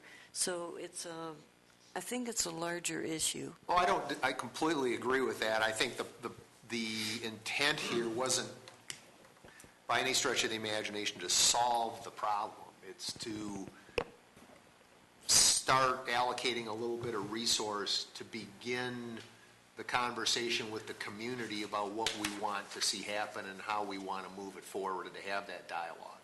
I don't think it's a council issue specifically. I think it's not even clear to me what the community's interests are, but it is clear to me that market rents are going in one direction, and seniors on fixed income, for example, aren't staying anywhere close to what market rents are doing if they want to get out of a house, for example, kind of thing. So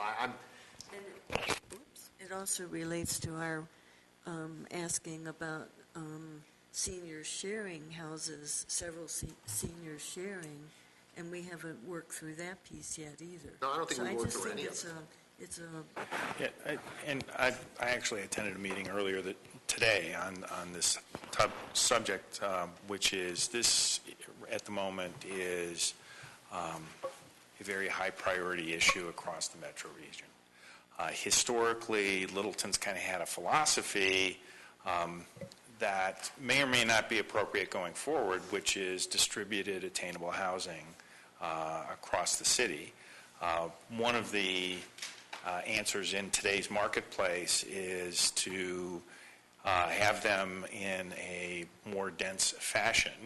I'm not sure that's the right answer. What this is the putting out the real question of saying, okay, what kind of philosophy will work for attainable housing in the city of Littleton, given we have a history, we have a significant presence, we have a commitment, and quite honestly, I'm not really comfortable in saying, okay, they can live elsewhere. So it's one of those things that, do we want to take it on as a community responsibility to at least take a look at it? I don't know what the answers are, but what this is, and this has been discussed in part with members of the board as well as the director at South Metro Housing Options, so it's not brand new to them. And this is where they've also supported taking a look and saying, hey, let's do a study, let's take a look at it before we commit to any kind of programs. And at least from my seat, I would say that if you didn't do a study, it's hard to have innovative approaches and thoughtful approaches. And what this is doing is trying to say, okay, what's the stock that's out there? What are some of our opportunities and where might we want to go? I support it. Yeah. Okay. I want to know more about it. We're going to $50,000. I'm into this type of business. None of these issues are new. Not a single one of them. I mean, it's been this way for decades. And I agree with Peggy. I think a study session would be good for us to sit down and say, what do we really want? We know we have old housing stock. I'm not sure what a study is going to come in and do and tell us. I think from the perspective this does not preclude or exclude a study session because they're going to want to know the council's thinking on this, but it's also getting out and actually getting data on where this is and where the community is. And if you recall, a few years ago, council took on and actually declined what had been a significant project proposal, but that was done more based on emotional response rather than necessarily. What project are you talking about? One up in Powers. Yeah. On whose emotion? I mean, I remember that was on the board at that time. Yeah. I would want to know, because this is a sensitive issue for all the folks in District 2, to have more affordable, subsidized housing in District 2. We don't need a study to know that there's a lot of it in the northeast quadrant of District 2. I would like to know more about the study before we're going to commit $50,000 for them to run out and do something for us. Or not even for us, just to go out and do something. Deb said go ahead with it. Bill, you were okay? I'm okay. I mean, if we look at the data here, it's 45% of the households are less than $50,000 in income. And that may not have changed a lot, Jerry, but what's changed is rents. And that's gone through the roof, and the ability of people to buy their first home. So it's an issue that has to be addressed.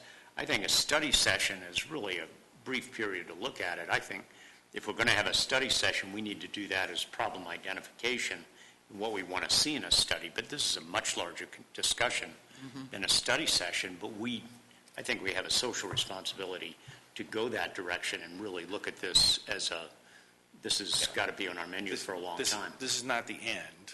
Right. I think a meeting the beginning. With the housing authority is where it starts. Yeah. And then at that time, we can talk about what. But we know it's going to cost. Right. But we need to start it. And we can help frame the question.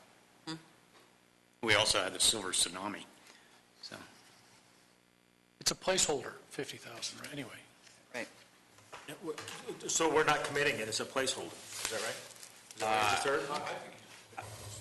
I think it's a pretty good placeholder. So we don't be clear because what are we doing? We would be partnering with Schmo. We'd be writing them a check for them to do a study. We don't have a definition yet. How do we? I'm not ready to do it. No, I don't know. Let's go. To complete a citywide.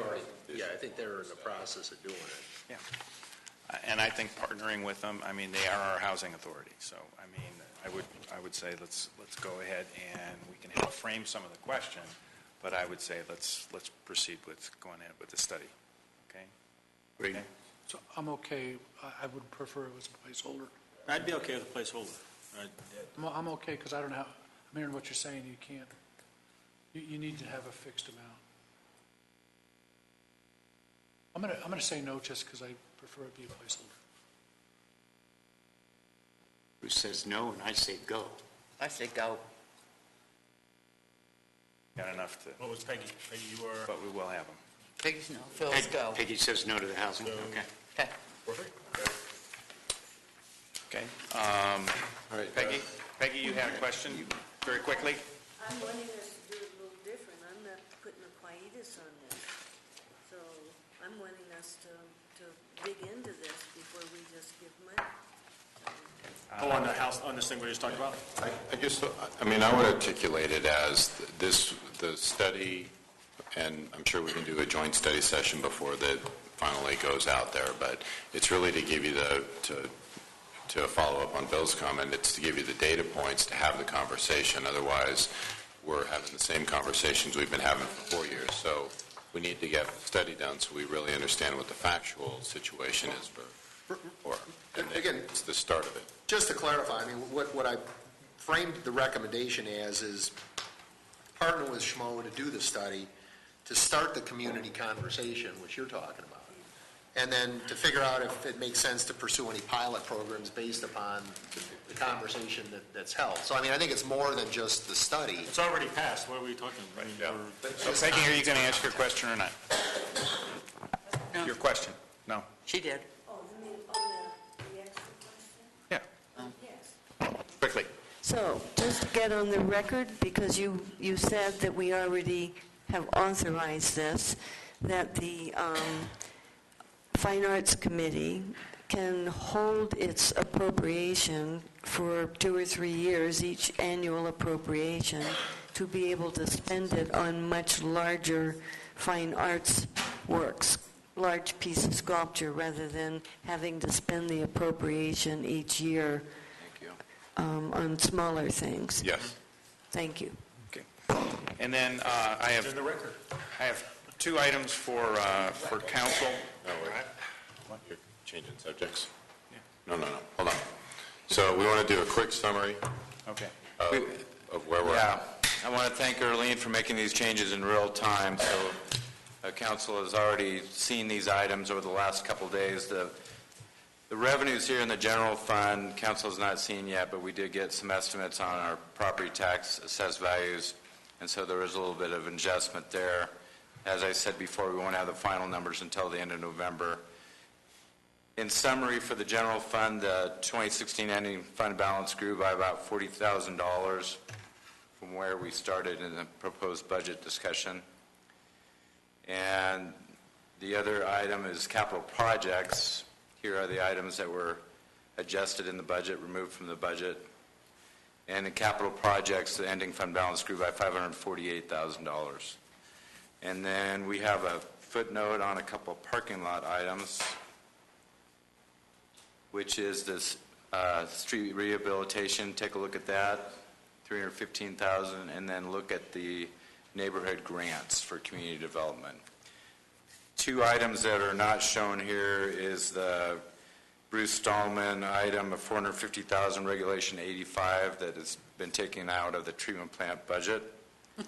And then we also have another Bruce Stallman item. No, that's the freedom from Reg 85 purity. I think there's some words for it. I said he should have run for election again. He could have had a vote for Bruce is a vote no for Regulation 85. Couldn't talk him into it. And then the other Bruce Stallman item is looking at transport revenues and adding some more into the enterprise fund for EMS transports. Any other? We can send this out to council too, but Send it to you. All right, so thank you all very much. 2 days, about, I think, 7 hours to go through 36 policy questions. Appreciate you taking the time and the energy to go through this budget. So we will. Michael, thank you to staff. Staff did a fantastic job, very professional, and you guys really shined. Yeah, it's really It's very nice. Incredibly proud of this budget and this process. Deb? Well, this is my 8th budget, and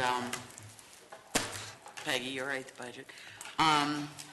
And it is just, the huge difference for me is the prep time. I feel like I can be so much more thoughtful in the prep time, and I think our discussions are better, and I think that our decisions are better with this process. And I also really love the way that the staff is integrated into this process so early on, and it comes as one big package from them to us and not one-offs. And the other thing I think is, for me, was really notable this year is the incredible quality of the staff that we have, but particularly I was so impressed with our newer directors and how they have, without going too deep into the past, but to recognize that these new leaders in our community, they're already understanding so deeply what our needs are and able to start to go in and undo and redo and fix. And I feel so much more comfortable, and we did it this year, handing them the kind of money that we have, because we have held back based on our comfort levels with some folk. And so it just feels like we put the right amount of money in the right hands, and I think that is a huge kudos to staff and to Michael for leading that team, and this is definitely a budget that I felt very comfortable defending and supporting. Thank you. My comment on it again is thank you, and I know that there was a lot of thoughtful deliberation, and I used deliberation in all the sense of the word that occurred at the staff level, even before it got to us. So that was a good plus. Okay, 3 pieces for council. One is a reminder that next week is a regular session that starts at 6:30 p.m. Regular meeting? Yes. So next week, so thank you so much on that. Okay, and then 2 other changes to our agenda. One is Wendy's going to manage the clock, or the city clerk is going to manage the clock. And what we're going to do is... and she... Finally, someone will manage the clock. Ouch. Oh, that's cold. That's cold. When Rams get jabbed every time. And secondly, we're going to look to starting the meeting with our usual pledge minutes, but then roughly about 15 minutes of public comment, and we're going to look to try and hold our reports to about 15 minutes so that there's a consistent start time on business that's 7 o'clock-ish. So if someone doesn't want to listen to the rest of us, they can tune in at that point in time. And with that, so that there might be as many as 5 in public comment, is going to be having public comment at 3 minutes. And if anyone chooses to wait until the end of the meeting for public comments, they can come later. We still close at 10, though. And we still have our close at 10. So we're doing what again, the last part you just said? We're going to have public comments at 15, hopefully our reports, including the city manager, excuse me on that, are going to be 15 minutes. Not 15 minutes each, 15 minutes in total, looking to target that, and to get to as many as 5 in the public comments, is looking to limit them to 3 minutes rather than 4. And why are we limiting public comments? Well, a couple things I've done. So one is I've gone back and looked at it. I've looked at what other cities have done, but I've also looked at our public comments. There's 2 classifications that would happen where 4 minutes is not sufficient for what they wanted to actually communicate, and they all know, and I continue to emphasize that they can always send us written or electronic communicated items. So if someone wants to go, those folks that go 4 minutes, otherwise typically just use up that last minute and repeat what they've already communicated to us in the first three. I'm opposed to. And I can take that. Is this your decision or a council decision? This is my I decision think it on should my be a agenda. council decision. Okay, so noted. Yeah, so I'm opposed to doing that, and I don't know what everybody else is. Okay, you're noted and noted. Is anybody else opposed to it, or just two of us? Because if so, then the council's in favor of it. Having testified in front of council numerous times, I think 3 is plenty. If you have more to say, you can ask for unscheduled, or you can write, or whatever.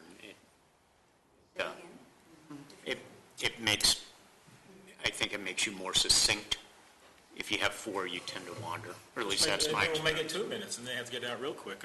I'm just opposed to limiting citizens' comments, and that's what we're doing. And Peg and I are the only 2 that are opposed to that. I'm not opposed to it, but I am concerned about it. And here's,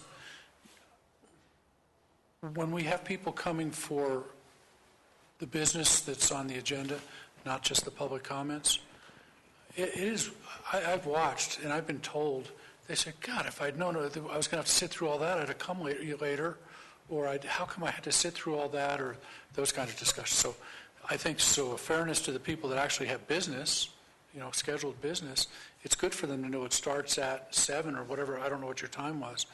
On the other hand, I don't want to, if somebody, the first 5 people get the first minutes, whatever, and then 6 through 10 can wait till the end of the council. Is that the idea? Because I don't want to limit. I don't want to say that. It's not limiting it. It's just saying what are we going to have at the front end. But I really think it's important to the people that have business. I really do. So I think, because we all got the same emails, I think it would be possible to put public hearings up front. So people who came to testify at public hearings get to speak at those and not have to wait 3 hours while we do other stuff or whatever. So there's more than one way to address the issue of people who want to speak at a public hearing. But the other piece is they don't even have to come to council to submit their comments officially for a public hearing. So, maybe we need to chat a little bit more about the options. I will say I've done a survey of other cities and what they do, and yes, Jerry, there are a number of cities that limit it to 2 minutes.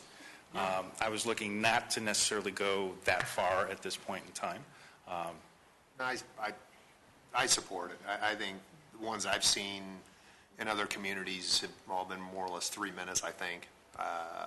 It seems to me that our experience is that we can get the gist of what's being communicated in 3 minutes and keep business moving. So And I'm okay with it too. I'm opposed to it. Certainly will go with it. I am opposed to one person coming in and telling us this is what we're going to do. It's a council decision, and I'm okay with the majority of the council agreeing to it. I certainly don't like being told that's how we're going to run a meeting. That's not acceptable to me at all. Well, It's not been part of our protocol, and it's been part of the agenda. So I would like us to see how it goes, because if 30 people come and speak even 2 minutes, you take up an hour. So you potentially still have people sitting there who maybe have taken time out of their life to come speak at a public hearing. So I hope we'll monitor this a little to make sure that we have a friendly way. We're always monitoring it, Paige.